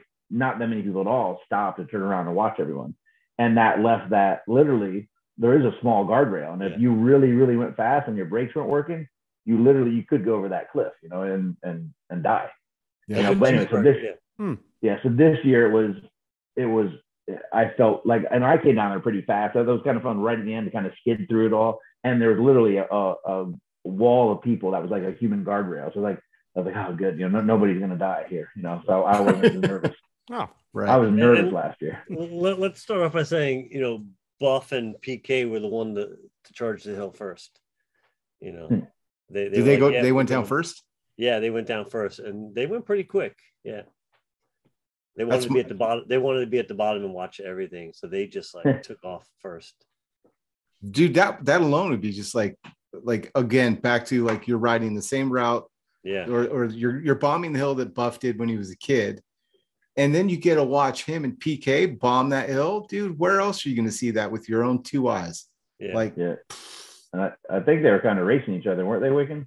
Yeah. Oh yeah, they were. Yeah, I got a little Perry interview. Perry claims victory. Spoiler alert. Of course, I love it. Of course. Okay, so then you're done. You get to you do the hill. We'll throw some clips in there. Then you ride out. What else is going on for the rest of that day? What else are you running into? What are you seeing? We're in San Pedro, and we go through some still nice neighborhood, and then we get into Wilmington, which we go to a park for another little break. There's quite a few little breaks, and at the breaks, like and we never had like a break or a stop at a gas station, like a normal ride out. Like everyone was at like a wide open park, where everyone kind of spread out, and we didn't have to worry about kids doing dumb stuff in the 7-Eleven or whatever, and at each stop, almost all of them, there was either somebody selling some fruit, like a little, taco stand or something, or a taco truck. And then there was quite a few vehicles following us. Like Randy Carter was following us. Tom, Santa Cruz, Maniacs, Tom Loughran, he was following us. Pops, another guy, he was following us. He's known as like being, he follows a lot of the rides. Felice's wife was following us, and there's probably at least 5 or 6 or 7 other cars that are, other families that were following. So at each stop, there'd be somebody there, and they'd have waters and stuff. And anyway, so there was another stop, and then we go through Wilmington, and we go in, Wilmington just kind of like, dirty industrial, containers, where the containers arrived, just kind of boring. There's that one crazy steep a regular road, not dirt road, whatever. And that's where last year I caught the guy ran high-sided on the guy's wheel, his backpack, and slipped off. That was a crazy crash. Anyway, we went down that one. One kid did crash, but nobody died this time. And then like Wikan was saying, yeah, that was a gnarly crash. That dude just like, I don't know how the physics, you guys, I'll find the clip and I'll post it right now. Yeah. But there's a clip and you're just like, this guy's going, thank God he's wearing a helmet, but he's just chilling. And then somehow his buddy hits him. His buddy hits him, rides off into the sunset. And, you know, the dude, it's like he's riding and then he's just like, it's like you want to throw like something like an animated GIF or something of someone just pulling someone over, you know, like that Mortal Kombat. That guy, the guy that crashed, he was going too fast and high-sided on somebody's back wheel. So his front, and then he had a backpack on. So he basically got swung like this and his backpack, a heavy backpack, and just flew him off backwards, you know? Yeah. It was like a 360. Yeah. Wikan, I think, did you see a crash at the bottom? The one guy, were you telling me? Or I went down to get there first, and some guy must have bombed it by himself, and he was into the guardrail, flipped over, laying out, and the whole time I'm just trying to film everybody coming down. So I'm like, "Are you okay?" And he's like, "I can't even see him. He's like stuck into the guardrail." And he's like, "I'm okay." I'm like, "I don't think you're okay," but I'm like, "I got to film this." So I film it, and all of a sudden by the end, he's standing up, and he's just like there, and I look over, his front tires like ripped off his bike. He wasn't good. Oh, poor guy. Gnarly. Yeah, didn't even make the edit either. Damn it. No. No. Yeah, so that's anyway, crazy. Then it's just kind of just chill riding through Wilmington, you know, for another 40 minutes or half hour or so. Yeah, and that's a good spot where we're riding, everybody's keeping the same pace, nothing's crazy, and you're like just reconnecting on the bike. A lot of conversations happen. That's where you go talk to people that you maybe haven't spoken to yet. So it's like a good ride to just like chat and talk about, you know, what has happened so far or what's coming up. Yeah. That sounds like a blast. Yeah. Just like you see that dude that was like bombing that hill and you're like, bro, that was legit. I saw you. Yeah. That was you. That was you. Yeah. So where did we go from there? I mean, you guys got now you're in the second half of the leg, right? I mean, you got ghetto built. Then we pulled into the Wilmington. There's a Wilmington park, or I can't remember the name of the park, but it's in Wilmington, just this kind of small park. And the Ghetto Built crew, you know, Ghetto Built they're on Instagram. Ghetto, I think, without the G. Or no, I mean, it has a G, doesn't have a Ghetto, and then BILT. Yeah, without the U. But the Ghetto Built crew, they actually cooked, I think 500 hamburgers and 300 hot dogs, and they were there early in the morning cooking. So last year they were cooking them when we all got there, and they just couldn't keep up. Everyone was waiting in line. This year they actually started early, and they had them all packaged ready to go. So when you pulled up, they're just handing out, you know, and they had ketchup, mustard, relish, drinks, sodas, beers. I mean, and it was just like, you know, and they actually, you know, Randy Carter, who actually, he came and picked up I have two SE tents. He picked them up at my house earlier that week, delivered the tents to them. So they had the two SE pop-up tents, and they had two other tents. So they had this huge 40 or 10 by 10, 20 by 20 or 40, I don't know, big ass area with all these big ass tent. Yeah. And it was just a good representation. It was awesome too, because they were cooking and had all the food under the SE tent. So it was awesome. And you know, we SE, you know, kicked in to help them pay for the food, you know, some, you know, good portion of the food, but they're just really into it. They're just really into the whole bike life thing and helping out where they can. And, that's dope, dude. Yeah, that's cool.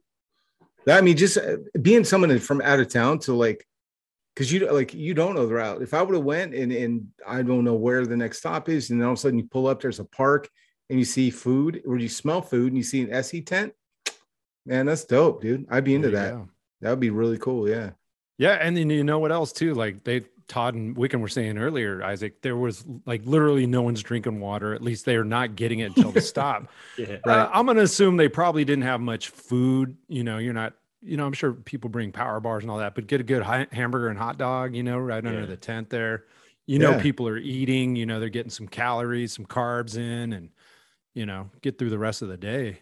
You can't beat a BMX barbecue. You know what I mean? Like that's part of the best. Burgers and dogs, things. And that's another just hangout too, you know, where everyone just, again, laying on the grass, sitting at picnic tables. I mean, I remember just seeing Perry and Buffs, you know, sitting at different picnic tables, talking to people and hanging out. It was just a huge social thing, you know. And we did actually have a lunch stop about 2 hours before that, in kind of in Palos Verdes, where we all got food and then we coasted down to a park, and again, park right on the cliffs, you know, beautiful park and beautiful scenery. And yeah, so anyway, that was cool. I mean, shout out to Ghetto Bill. I mean, that's just, they did that, you know, they did it 2 years in a row. Last year was kind of a surprise.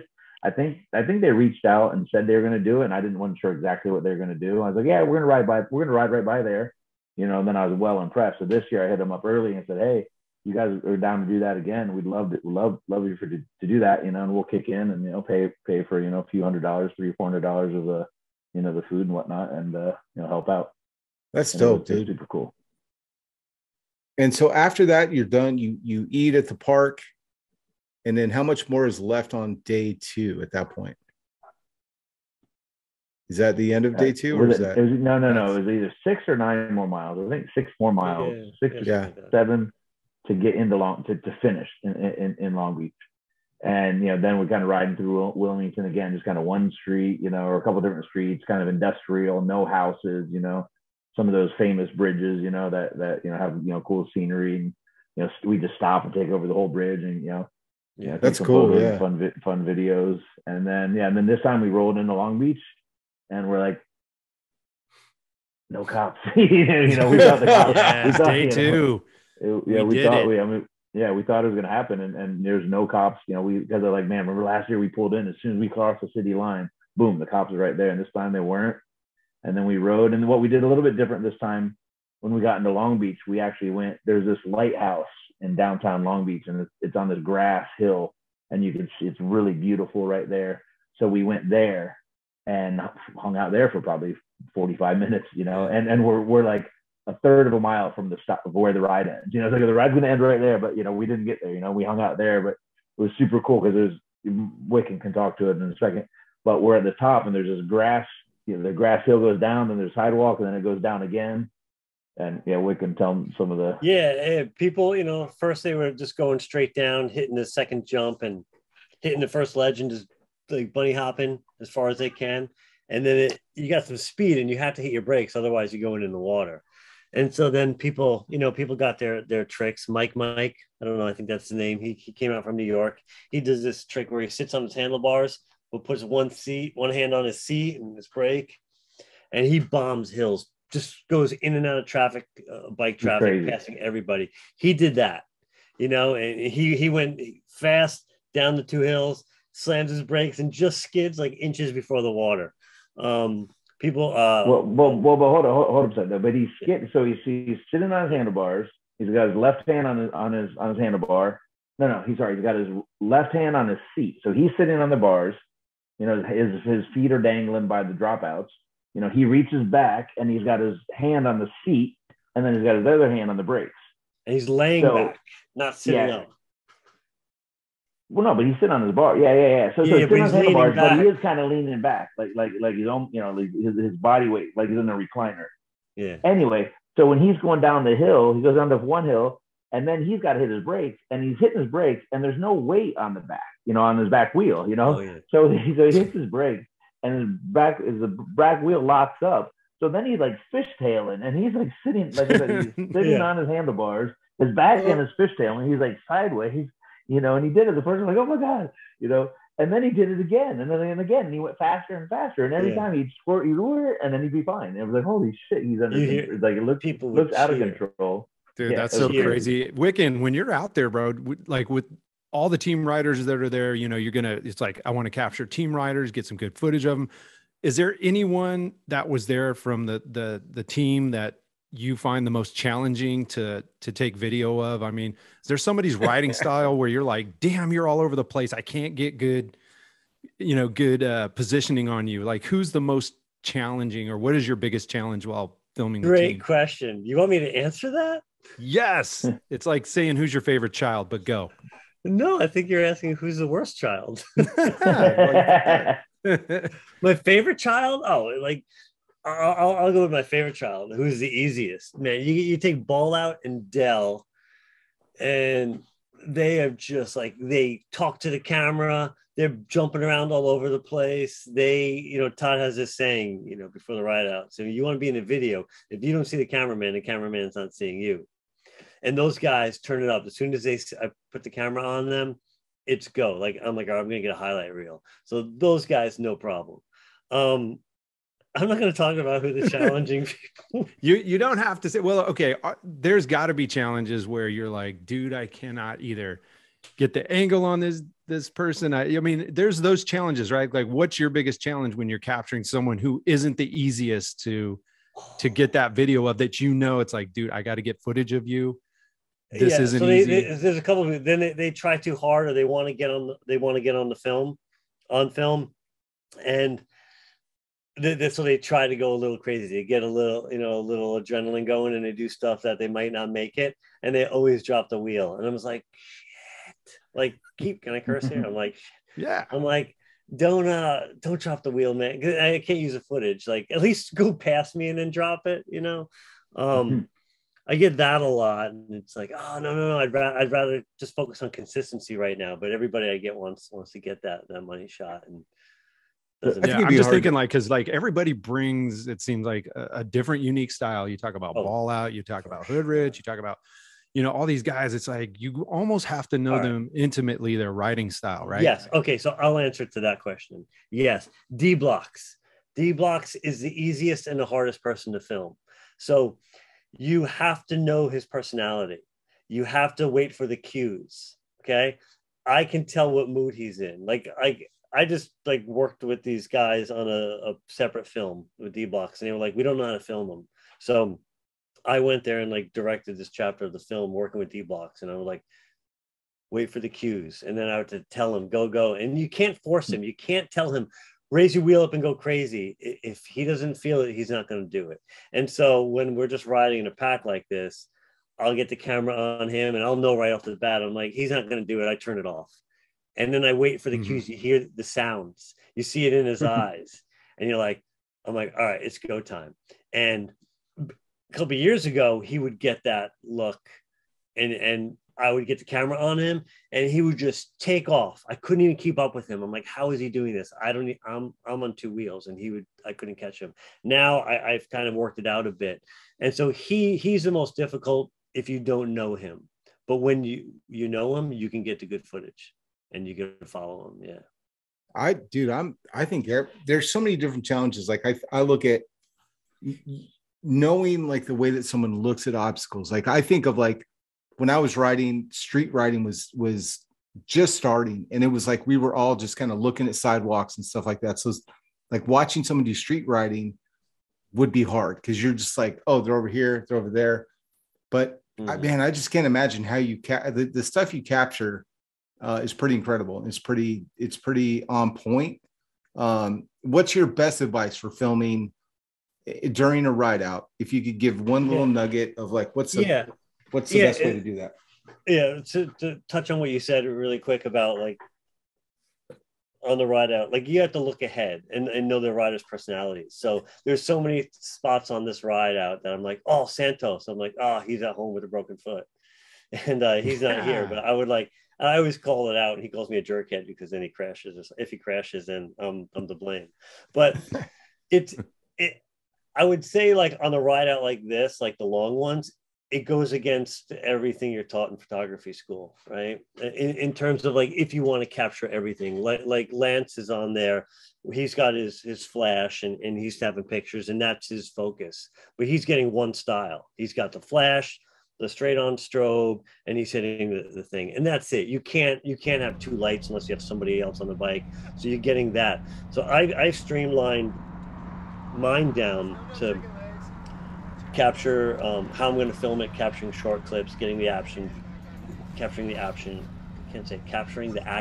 and getting them in a full frame by like switching GoPro lenses. And it's like, it's not how I like to shoot. I prefer to have a controlled set where I'll set up lights and have them come by and flash. And I used to do that with SC a while ago. Like, it's kind of how I got started. I would schedule photos, book photo shoots with those guys in the city, and I'd be there all day in the park with the lights. And now I'm like doing the complete opposite. It's like the DIY. What can I do? What can I capture? Because you don't get two takes. How can you capture it as fast as you can, and not in a style where it's like super cropped, and you want to tell the whole story and everybody wants to see their clip. So you got to kind of cater to that. And also I'm not competing with the guys that ride and film, because they do a different stuff. They shoot vertical, and then by the time we get to the hotel that night, Todd's yelling at me like, "Wikan, why are you here? These guys are posting their videos already." Well, and like, you're also, yeah. I'm sorry, keep going, Wikan. I'm sorry. The full like vertical, full edited videos that are like 20, 30 seconds long, and it's like, I'm not even at the hotel yet. These guys got stuff up there, but it's great. It's the different style. You need everything. So you have those guys that do that. I capture kind of the long format and tell a story, and I'm like, yeah. The videos I make aren't going to live for 20 seconds. You can forget about them, or like they'll get like 25,000 hits this week and then you won't see them ever again. I'm trying to tell the story. So as I'm riding, I'm trying to film this, find the story, and how am I going to edit it? I'm thinking about that. And then in a year from now, right the day after, but in a year from now, 5 years from now, you can look back and be like, oh man, like when we were in Philly, we threw up some of them on there. We're like, oh, we forgot about that. And then you just kind of, it takes it all back. And I'm like, so I'm kind of like trying to capture the feeling of the whole thing and not just an instant or a clip or a highlight from it. I want to tell a story. And that's why I do the interviewing mixed in with it all. Yep. So, yeah, I'm backwards in terms of like everything they teach in photography in school. I dropped, and I'm like, I got to just keep up with these guys. I like it, dude. I got to tell you, it's a style that looks good. And maybe it's because like me and Craig and Todd, we grew up in that like catalog ad days, and it was like, how much is this is real? You know what I mean? You just don't even know what's real anymore. Yeah. And so when you capture the stuff, the Rideout stuff that you're capturing, you're in the action, you're in the moment. I'll never forget the clip of just to bring you up again, Todd, randomly, but like that the Rocky steps where you almost T-bone that kid, dude, right? Like. Yeah, but there's a story there. Like you watching that, you learn, you see him going up, you know what I mean? And you're like, okay, you see people bombing it. And then it's like, oh, there's Todd. And you're like, and you just hear Todd like, oh God, oh God, oh God. You know what I mean? Just like, but it's real though. It's just well different than what we grew up with. And I think it's amazing. That's why I love watching these clips. Wikan, how was it filming Jay Miles? Miles, for anyone that doesn't know, Jay Miles is the guy that did 140 plus miles with no front wheel. Yeah, he's cool because he's got a great personality. He doesn't just ride the bike, but he's like shaking, and I don't know how he does it. But I went back and already logged all the footage of him. He's not just doing one wheel. He's on his phone the entire time. He's constantly, he's got his headphones in and he's constantly on his phone, and he's riding. If he's not like doing swerving and stuff, he's got the phone in his hand, and it's the big plus, Apple Plus. So he rides like that the whole time. And I'm like, I caught that. I didn't catch it until I was looking through the edits. But he's fun. I focused on him, like we said, interviewing him before and after. What are you gonna think about these hills? And you can spot him out in a crowd super easy. So whenever I'd see him, I would just chase him down. He was great. It was great filming him. It was interesting. He did the bonsai. He did the buff bonsai on the pegs. Yep. He peg wheelied all the way down. I rode behind him, so I got footage of going down with him in front of me. And I will admit, I'm twice his age. He drifted apart. He got further and further away from me. I was like, "Ooh, he's going fast." Well, yeah, just to capture the bonsai, you have to do the bonsai. How many times did you do the bonsai? How many times did you do it? I've done it twice, man, and it's not pretty. It's not pretty. And I got fixed flicks on too when I'm doing it. You don't want those. Oh, good for you. Film crew coming through. Crew coming through. Yeah. Don't let him ride off the cliff at the bottom of this. All right, so let's head into day 3. Are we wrapping up? Let's move to day 3. Yeah. Yep. We finished in downtown Long Beach, and then everyone kind of scatters, and a lot of people, I think the majority of the people that live in Southern California, they're going home, or they're getting picked up and they're getting dropped off the next morning, but then for the hardcore bunch, we stayed in a hotel in downtown Long Beach. Is a dirty, roachy hotel, but it's perfect. It's just got this parking lot that we kind of own in the morning, and at night all the bikes are there. It's like, we're all there riding, and it's like the spot to be. Wikan, how many people do you think stay each night? I mean, not Thursday night, because that's but the Friday and Saturday night. It's hard to tell, because people stay at 50, different hotels too. 50 maybe. Everyone you see in the hotel is part of our crew, and there's like tailgates in the parking lot all night. Yeah. What were you thinking? Were you thinking about like attrition, like how many people stayed for the entire? Because I know part of the attraction is some people come like, oh, I'm going to do the second day leg, or I'm going to do the third day, but then you probably see the faces like, oh, you were here Friday, you were here Saturday. Yeah. Are you going to be there Sunday morning? Yeah, and then the Thursday night hotel, that's like the pre-night. I mean, the only reason we do a Thursday night hotel is just so none of us have to deal with LA traffic Friday morning trying to drive into LA. But what's cool, the Thursday night hotel, and we're just like 1.5 miles or 2 miles from Union Station, where the start is that's where you see people getting out of Ubers with their bike bag. They just flew in. Like there's guys from out of Texas. There's the ball out guys flew in. The guys from New Jersey, D Blocks flew in. Hoodrich flew in. Other people from New York, the guy Mike, he flew in from New York. So that again, and it's the type of hotel where the rooms are just, you walk out the room, you look over the railing, there's a parking lot, and you look over and you just see everyone. They got their bike bag, the bikes flipped upside down. They're building their bikes. You feel like you're at a like a race back in the day, where everyone's just, getting ready for the weekend. Exactly. Yeah. You're out there with like Clark Griswold, you know what I mean? It's that kind of hotel where you're like every 80s hotel that you have fun. I mean, that's what this whole like going inside of a hotel and you're inside the hotel, that didn't exist when I was a kid, man. It was like parking lot hotels, like the sketchy ones, dude. That's red roof inns. Yeah, dude. Like that, Yep. That's what it was, especially in LA. Okay, so you take off on Sunday. Yeah, so Sunday, that hotel parking lot just is a frenzy of activity, and everyone that stayed there, we're all getting ready. Then the cars, like Felicia's wife and Randy Carter and other people that they're going to follow the ride. They're all parked in that, so that morning is just a flurry of activity. And then Wikan, never stops working. He's doing interviews with people in the lot and stuff. And then finally it's like, we're rolling.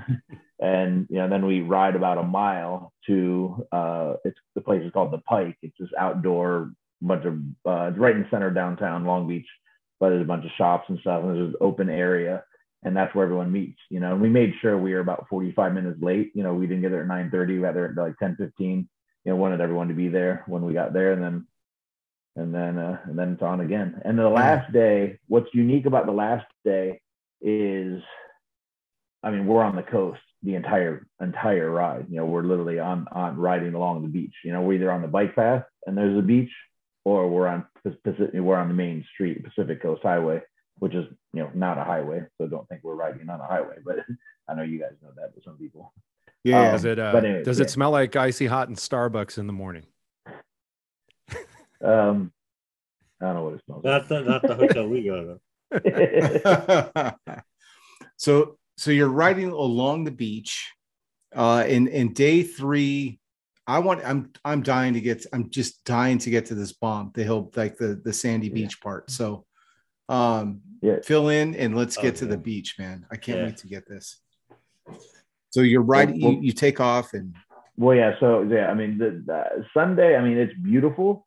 But it's not a lot of like landmarks, So, but we're just on beautiful beach, and then we had that stop in Huntington Beach. We were stop at the world famous Huntington Beach Pier, for lunch. Where we got there, I think it was 11:50, no 12:50. It's 12:50. And people were like, how long are we going to stay? Because everyone's asking me, and I'm like, oh, we'll leave around two. I'm thinking, okay, we're gonna walk up to Wahoo's, we'll get food, we'll come back down here, eat it, and then we'll go. And by the time we walked up to Wahoo's, stood in line, got food, and then walked back down and ate it, I'm like, holy shit, 2 o'clock is in 10 minutes. So we actually didn't leave until 3. So we were there for over 2 hours. But nobody was complaining.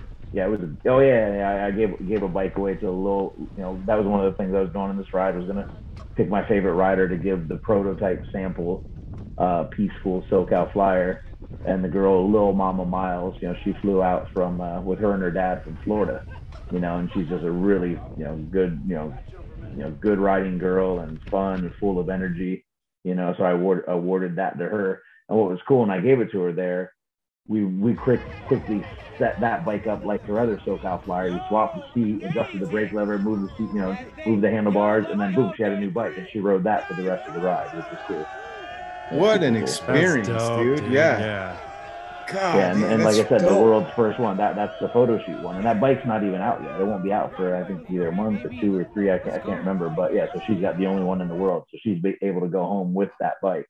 And then Damon Dayton took her old bike.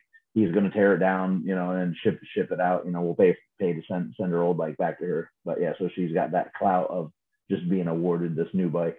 That's amazing. That was cool. Let me jump in here and say that, the previous 2 rideouts, New York and Philly, Todd did the same thing, gave bikes away. It's pretty cool to see. Yeah, here's the thing, you guys. As an old head, I proudly say I'm an old guy. I'm an old head. And I remember going to the Stockton Fairgrounds. I've told the story 1,000 times, right? I met Stu.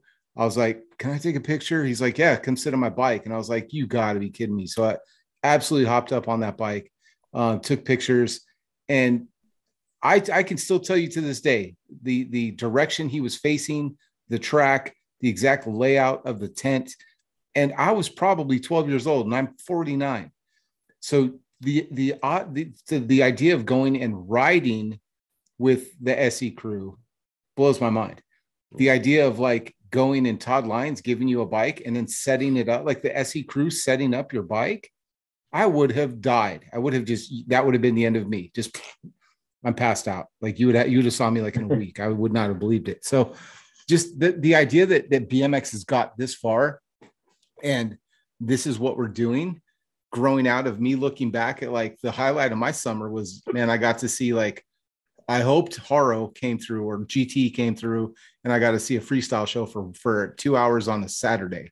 Yeah. But this is like riding with like just the evolution of BMX is just amazing to me. And I'm in awe of where it's been, taken in the route it's gone. So the fact that you're giving away bikes, prototype bikes that aren't even out yet, that's just unheard of. That's unreal to me.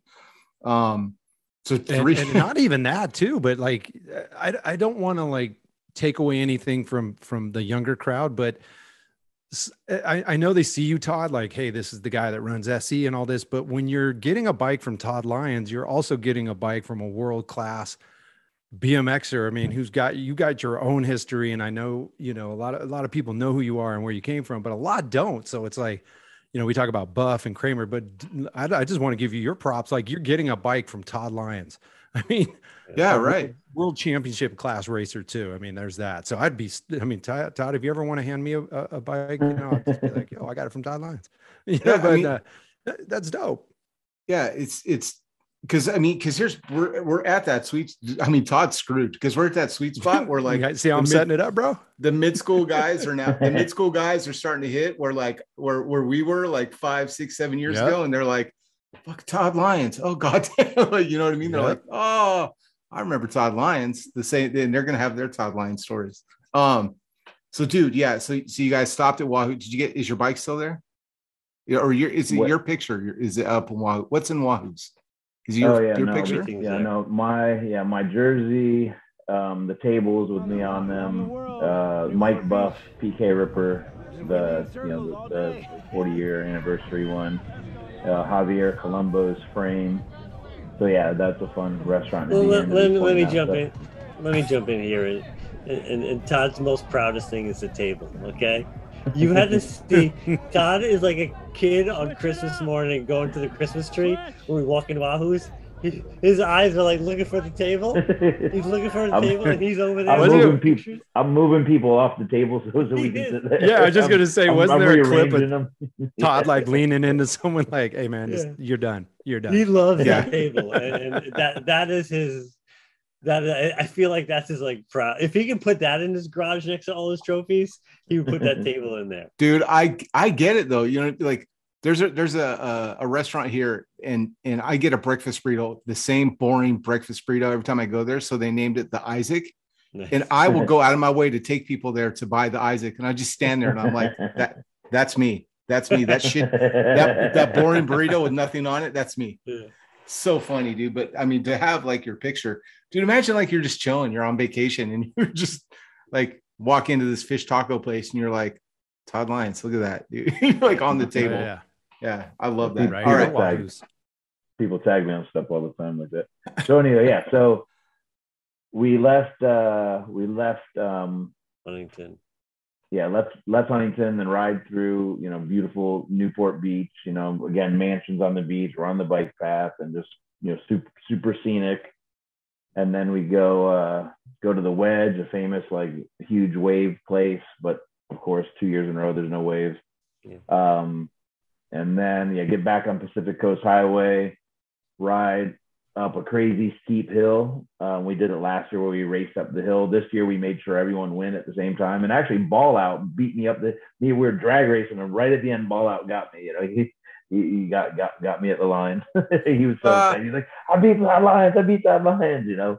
But it's a really steep like sprint hill, but it still probably takes a minute or so to get up it because it's pretty steep. But yeah, that was fun. Everyone just races up that, and then, you know, good footage, exciting.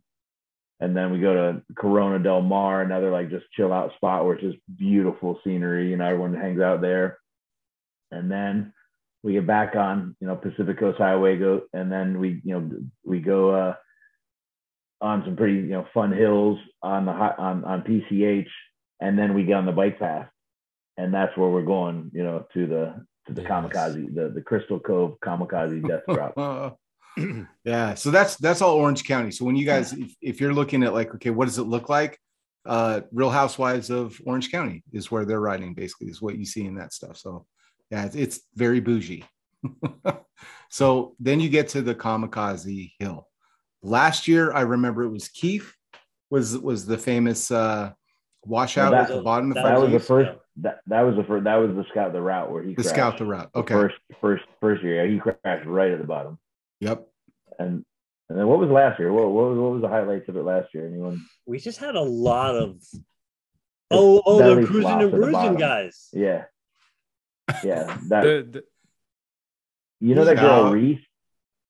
They got their face. They did the face plant covered in. Yeah. There was a lot of crashes right at the bottom last year. Like right when people hit the sand, they go a little bit and they would just lean forward. And that was a really good crash. The cruising and bruising guy flipped over, and then that girl, Jamie Reese, you know she is. Yeah. He flipped over. She was crashing at the same time. When he flipped over, the back of his bike like kind of hit her in the back, and then flipped over, and they both crashed. You know, but it was kind of, you know, a little bit his fault. You know. Yeah. but then he gets up and the sand's all in his face, and people just had sand all in their face. But yeah, so last year there's a lot of kind of slow speed crashes where people just right at the bottom of the bike path where it hit the sand, they're flipping over right there. This year, there's still some crashes like that, like Lil Mama Miles, and I think that Ezra, they both had face plants kind of in that same area, you know, right, and they kind of hit the sand, they flipped over, and, you know, they were fine. But for the big dogs that went fast, you could blaze through that sand, you know, you're just bouncing across it. And then before the beach, you know, where the waves had eroded the sand, there's like a 1.5 or 2 foot drop. You know, so the sand went and then it dropped, and then it was the harder packed, you know, wet sand. And that's where some of the action was this year, you know, for the bigger guys that would, you know, blaze bouncing through the other stuff and then go off that drop off, and then the action happened. And that's where the action happened. Speaking of action, let's talk about the action that I personally just could not stop watching.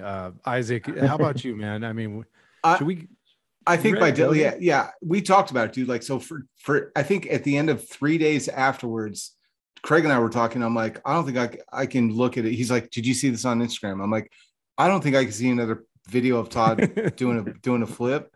So I haven't been on Instagram yet. And he's like, dude, I am watching all of them. This is probably the most filmed crash I've ever seen in my years of BMX. I've never seen more angles. I'm pretty sure we could upload it all to Google and get a VR version of this, because there's not an angle of this crash that we don't have. I made it my screensaver. I liked it so. I mean, not that I liked it so much. I was just like, bro, I got to take this with me wherever I go. Yeah. Let me jump in here. First of all, Todd was Scott. He made it through fine the first time. His mistake was saying, "Let's do it again," and so it was the second run that it crashed. But if you watch the best part of the crash was at night in Todd's garage. Watching him just go through the video, sitting by himself, going through everything. There was a story in every angle. There's a different story. You watch a different person. Right? There's one guy that wiped out. He does like a ballet thing, twirling. There's a bike going in the ocean, and then I think J Miles running out, but then getting afraid of the wave coming, so he runs back, and then someone else gets the bike. There's Todd, like before he's even done rolling, grabbing the chicken to start squeezing it. Oh, yeah. Like there's a lot of stuff happening. Yeah, I can tell you, I remember I watched it and I was like, oh, and then I really got emotionally invested when the slow-mo clips started to hit. And that's when you could really appreciate the over the bars. And somehow also you were going forwards and sideways, because then Damon comes in and it's like you slide perfectly under Damon's. Like, yeah, you get the pedal, but like the pegs and everything dangerous. I'm like, his hand is out there. It's going to hit a spoke. And then it's just like perfectly like, oh, just going to like Michael Bay couldn't have done a better slow-mo shot than like that crash. You couldn't have scripted it better. Go ahead, Craig. No, exactly. Dude, for me, it was like, it was nuts to stem, back wheel. As soon as that front wheel, like Todd went nuts to stem, front wheel, turn, grab sand. I'd never seen a man pitch that hard and that fast, like a slingshot, bro. I'm like, that was Todd. And Todd, after he got, tire tapped in the head by Damon's back wheel or whatever it was, got up and grabbed. The first thing he did, it wasn't like, okay, what's broke? It was like, where's my chicken? Dude, the chicken comes out and he's like, run around like, yeah. I gotta tell you, dude, man, right there. You gotta, okay, so watch Todd's flip at the kamikaze. And then watch the clips. It was probably 6 months ago, where you were talking about, you did the big jump contest and you're like, I over rotated on this one. And you're like, I went to the back, but like, you just see Todd go up and just flail and then just smush into the ground. And then he gets up and he's like, yeah. And then he gets his bike and he goes and does it again. And it's like that moment you see him fall, right? And then you're just like, you see him get his chicken. And then he's like, hands are up in the air and he starts running like a victory lap kind of a thing. And Damon's over there like hugging, and you're like, this is Todd in like 92. This is 92 crashing Todd. Like it's literally the same reaction. Like, am I wrong? Tell me about it, Todd. Like what was, like, what was going through your mind? Wikan was like, dude, you were in the 90s zone or whatever he said. Yes. Let me say, here's what happened. Todd came back, and he like leaned on his bike. It was leaning over, and he looked at me, and he had the eye of the tiger.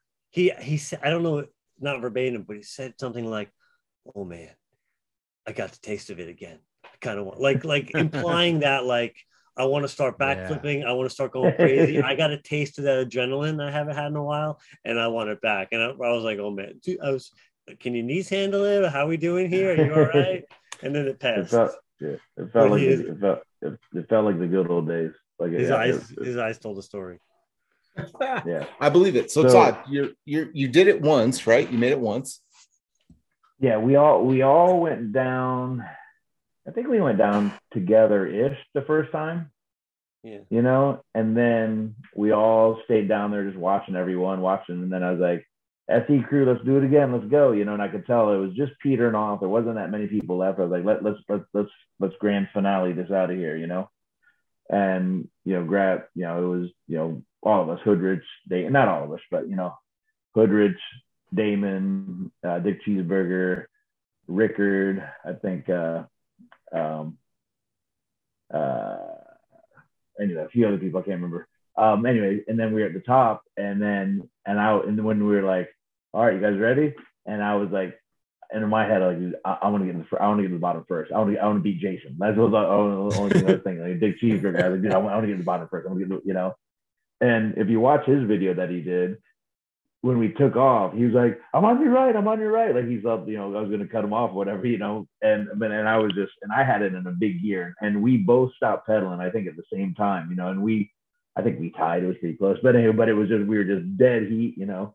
But what happened is when I first hit the sand, I was fine. And then right before that drop off, I kind of got caught in a little bit of a rut, and I was like, it just, you know, turned sideways a little bit. My front, I was still going forward straight, but my wheel was sideways. And then as soon as I came off that drop off, my left foot was off. And then as soon as my front wheel touched, I was just straight over my bars, you know. And yeah, to watch it in slow motion, to see where that flip started, and then where I just barely put my foot down, like I barely like tapped my toe, and then to where I hit was probably like 30 feet, you know. I was off the ground for quite a while. And yeah, so I definitely heard the chicken squeak like during my roll, like I definitely heard it. It was like and every roll, the saddest chicken ever. I rolled, I think, twice, and then I was like rolling, and then I was right when I was about to done rolling, and I was like, you know, and then I just got up and I got on my feet. And then I was just so excited that I was a double fisting the chicken, you know, choking it all over the place, you know. And then Damon, you know, and I don't know if I knew that Damon crashed, but Damon was like, "Oh my God, are you okay?" You know, and we just, you know, hugged or whatever. And he was so worried. And you can hear in one of the videos, he was like, "Dude, I crashed my dad," you know, you know. So it was right at the end, but he was so, you know, he thought that he was so worried, you know, that he had a, you know, look of, oh my God, what happened to Todd? I just crashed him. Well, yeah, you got to think about Damon. If he's looking down, dude, I mean, his wheel is your head.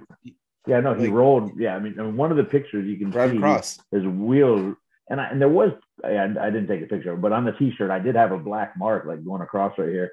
It washed out, whatever. But he's compressed into me, like you can tell, like his wheel's like a, you know, inch or two like into my chest, into my deflated lungs. You got the Bozak. Yeah, I got the boat. I got the boat. Well played, Craig. Nice. Well played.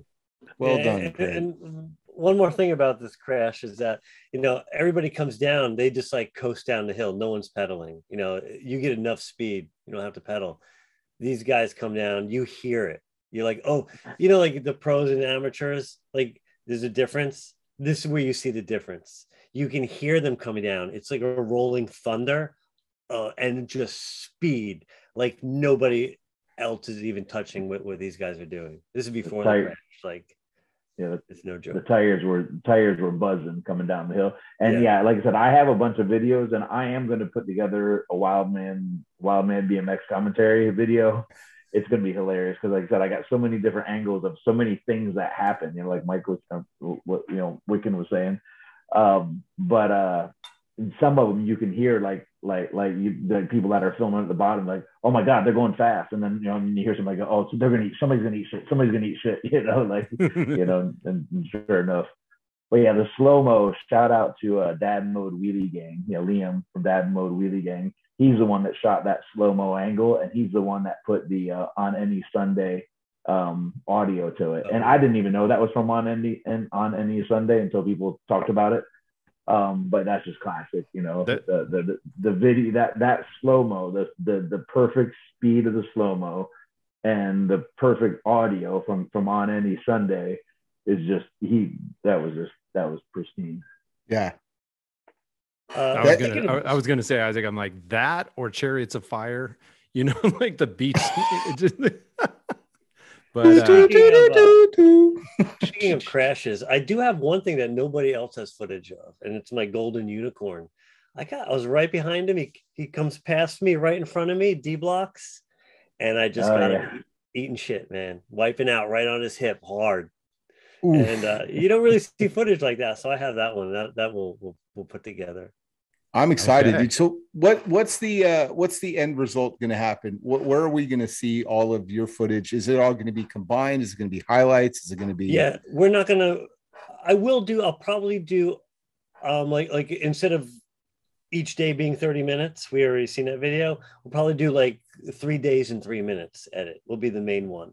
And then I'm logging it differently this year. I have each rider has their own folder, so they'll each get their own edit. Then I have the cruise folder. They'll get an edit of the people that came in. We have the bike giveaway. Jay Miles will have an extra edit because they're really focused on him more than any other rider. So because he did the one wheel thing and it was his first time, so we'll have that edit. We'll have Buff's Bonsai edit. We'll have the crash edit at the downhill. So we're instead of having one, we're gonna have a bunch of different videos, smaller videos. Yeah. Put them in a playlist, man, and make it so I can just sit back and just chill and watch y'all just bomb hills, visit Walk of Fames, ride wheelies next to Turbo and Ozone, all that good stuff, man. Exactly. So dude, you guys, thank you so much for making time for this. I'm going to ask one more question of each of you.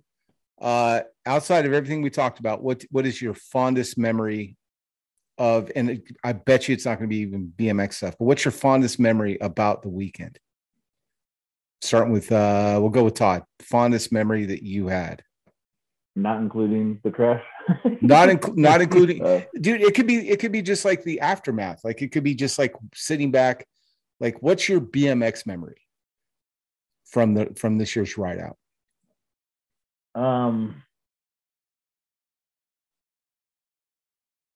I don't know. The fondest memory.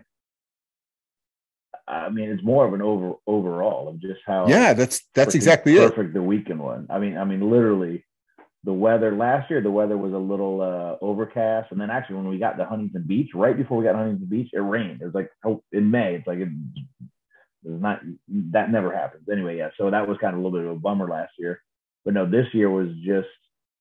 Yeah, definitely how perfect everything was. I mean, literally as perfect as can be with the weather and just the vibes and the excitement. And last year was good as well, but this year the weather was better.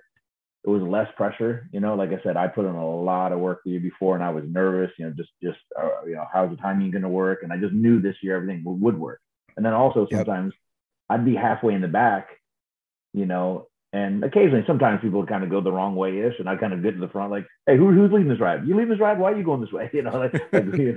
But this time, I was able to do that more, like not half, because I knew I'd look up, "Oh, Buff's at the front," or "Oh, so and so's at the front. He's here last year. He knows where we're going, where we're stopping." So it was just how smooth and perfect the ride was. Like again, and last year, and I'll stop rambling in a second. But last year after the ride, I asked a lot of key people and team riders, "Hey, what would you change about the ride? Going into this next year, what would you change? What would you do different?" And almost everyone said nothing, and we didn't change anything. And this year was even better. I love that. Mr. Wikan, what was your, what's your memory? What's your takeaway? First of all, Todd's favorite moments of last year and this year were his picture on the table at Wahoo's Fish Talk. Yes. That's when he smiled the most, always. Yep. Good. Make sure I have my camera ready for that. One quick one, funny one was like being a kid going to a GT show and leaving the bike shop, not wanting a GT, but wanting that Mike Buff California Freestyle Pro model, and then getting the BFD Buff Freestyle Division stuff as a kid, like for Christmas. And so on the end of day one, I guess, having Mike Buff buy me a rose from the flower girl and a shot of tequila. It was like, I never pictured that as a kid. That was one. But really, it's the end. It's when you hit La Jolla, the camaraderie, the love, like the brotherhood all comes together, and everybody's just like, we made it. And I've never seen anyone, such a group of people so happy, and just like the love, and it's all there, man. And it's such a great feeling at the end. Oh, my love cup, Craig, is so full right now because it is. Here's the thing. We just talked for 2 hours about 3 days of BMX rides. We talked about specifics, but what my favorite part of this whole thing is when these guys got excited was like, and then we stopped and we talked to our friends, or the moments of seeing somebody do something on a bonsai and then riding up to them and giving them props and making new friends. and the moments of just hanging, like the key things I remember is like just looking around and seeing bikes flipped upside down and people eating, hamburgers and food trucks and stuff like that. Like that's the most BMX thing that you can experience in my book. Right. I mean, when I look back at my childhood, I don't remember the specific, say, freestyle runs. I remember hanging out in the jam circles and talking to whoever was there. And that's what I remember. And that's the memories that they're describing. And it really does make me like BMX is alive and well, and it's just fine. Like, yeah, looking over the balcony and watching people pull up with their bike bags and, just everything Isaac mentioned and what you, Todd, and you, Wikan, brought up. It's, props to you guys and everyone who's involved with this ride and everybody who comes out to this ride and everybody who reposts or posts their memories. It's good times, and it brings people together. It's so cliche, but it's not. It's like, yeah, bikes bring bonds, but that's really what we're trying to do here. We know we all love bikes, but it's like, what else is part of this journey? It's us, it's the people, it's the relationship. So, and Wikan for capturing it, Todd for having the idea, like, you guys want to go crazy with me? You guys want to do like 150 miles on a 3-day ride going through the most awesome parts of Southern California? Right on. I'll be here. Yeah. Come meet with me and let's go. Yeah, you're crazy. I'll be there. Right. It's on brand. Like Wikan was saying at the end, I mean, the high fives and hugs and goodbyes, after just spending a weekend, with everyone was cool. That was, it was heartfelt and it was close, it's a camp, cool. Dude. I hope at some point, like, cause what you're describing, dude, is literally a camp. Like you're hanging out with new friends that old friends are coming to camp, new friends are showing up at camp, and you're hanging out for, 3 days with your best friends. People you've maybe talked to online. Maybe, it's what you're describing, dude, is a camp. It's just a big BMX camp. And I think that's dope as shit, dude. I think that is the coolest thing because I kind of vicariously lived through that Harry Smith from Facebook, who was like, you guys, I want to come out. And like, he wanted to come out last year and blew his knee out and he was devastated. Like you could see it in his posts. And this year he's like, I'm making it, man. And you could see people, what I love, dude, is people are like, dude, yeah, here's my address. Come stay at my house. Come hang out. I got a bike for you, dude. That is just amazing. And that's the strength of that in bike life is what just draws me to the sport and keeps me, stoked every single day about it. You know what I mean? It's bikes build bonds. Yeah, it's a t-shirt, but it's only a t-shirt because it's real, right? It's because there's no reason I should have a legit like friendship with you, Craig, even, you know what I mean? Like you live a state away, you know what I mean? Like we ride bikes. We've rode bikes twice, yet here we are 2.5 years into a podcast and bikes build that bond. Right. So Todd, thanks for putting this together. Thanks for doing it again. I can't wait to see where this goes. This summer camp, 3-day ride out. You guys, if you're not thinking about it, next year, block off spring, because you're not going to want to miss this.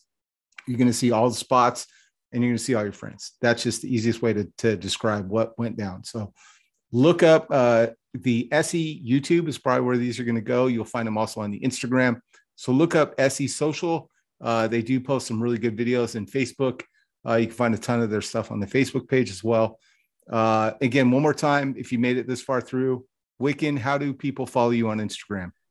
Wikan Photo, MWIKAN Photo.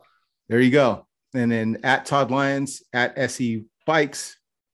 And then Craig, you are at 80s_80 or 80s_BMX_ Craig. Go ahead, Todd. Yeah. I was going to say, if people want to, right now, like right this instant, like see, check footage from the weekend, just follow the hashtag SoCal BMX Ride on Instagram. There's our stuff and plenty of other good stuff. There's a lot of good content under SoCal BMX Ride, and you can see, both years. You can see 101 angles of my crash and everything else. Yeah. And you'll see the other things, the stories. You'll see the big highlights, but you'll see those mini stories of people just hanging out, making friends on the SoCal BMX Ride. It's amazing. I'm so stoked to be talking to you guys about it. It's cool. Y'all, thank you so much for tuning in. Appreciate every single one of you. Thank you for everything that you do for BMX. Craig, why don't you send us out, brother? Yo, same thing, man. First of all, shout out and props to Todd Lyons and Mike Wikan here, hanging out with us, being special guests of the show, and for putting this together. Something like Isaac had said earlier, something you guys, the sentiment about just building those relationships, man. We can't thank you guys enough. I can't wait to see what you come up with next. Maybe it is a BMX summer camp where we go, you know, sleep in like log cabins and stuff. And, you know, Isaac take over. No. Yeah. Let's take over Woodward, dude. Let's take over Woodward BMX camp for big bikes. But we will go into next time 5-day SoCal BMX ride. Let's go to Ensenada. Go down through Tijuana, Rosarito, Ensenada. Oh boy! I did Mexico. We did Mexico, and there's some big hills there. Yeah, that sounds good to me. Anyway, asking you shall receive, Craig. There you go. It is, man. Thanks everyone for showing up here at Big Bike BMX. I'm Etnies BMX Craig. My partner in crime right there is Isaac. We appreciate everyone for showing up. And until next time, Isaac. Okay, that was my cue. My bad. That was when I say your name I got it. That's your cue. Got it. Okay, you guys. Thanks so much for hanging out in the live chat. We love you guys. Thanks for everything that you do. Thanks for listening. If you made it this far and you still are stoked, hit the like, subscribe, the notification. It helps us out. Todd, Wikan, thank you so much. SC Bikes, thanks for hanging out. Y'all have fun. Later.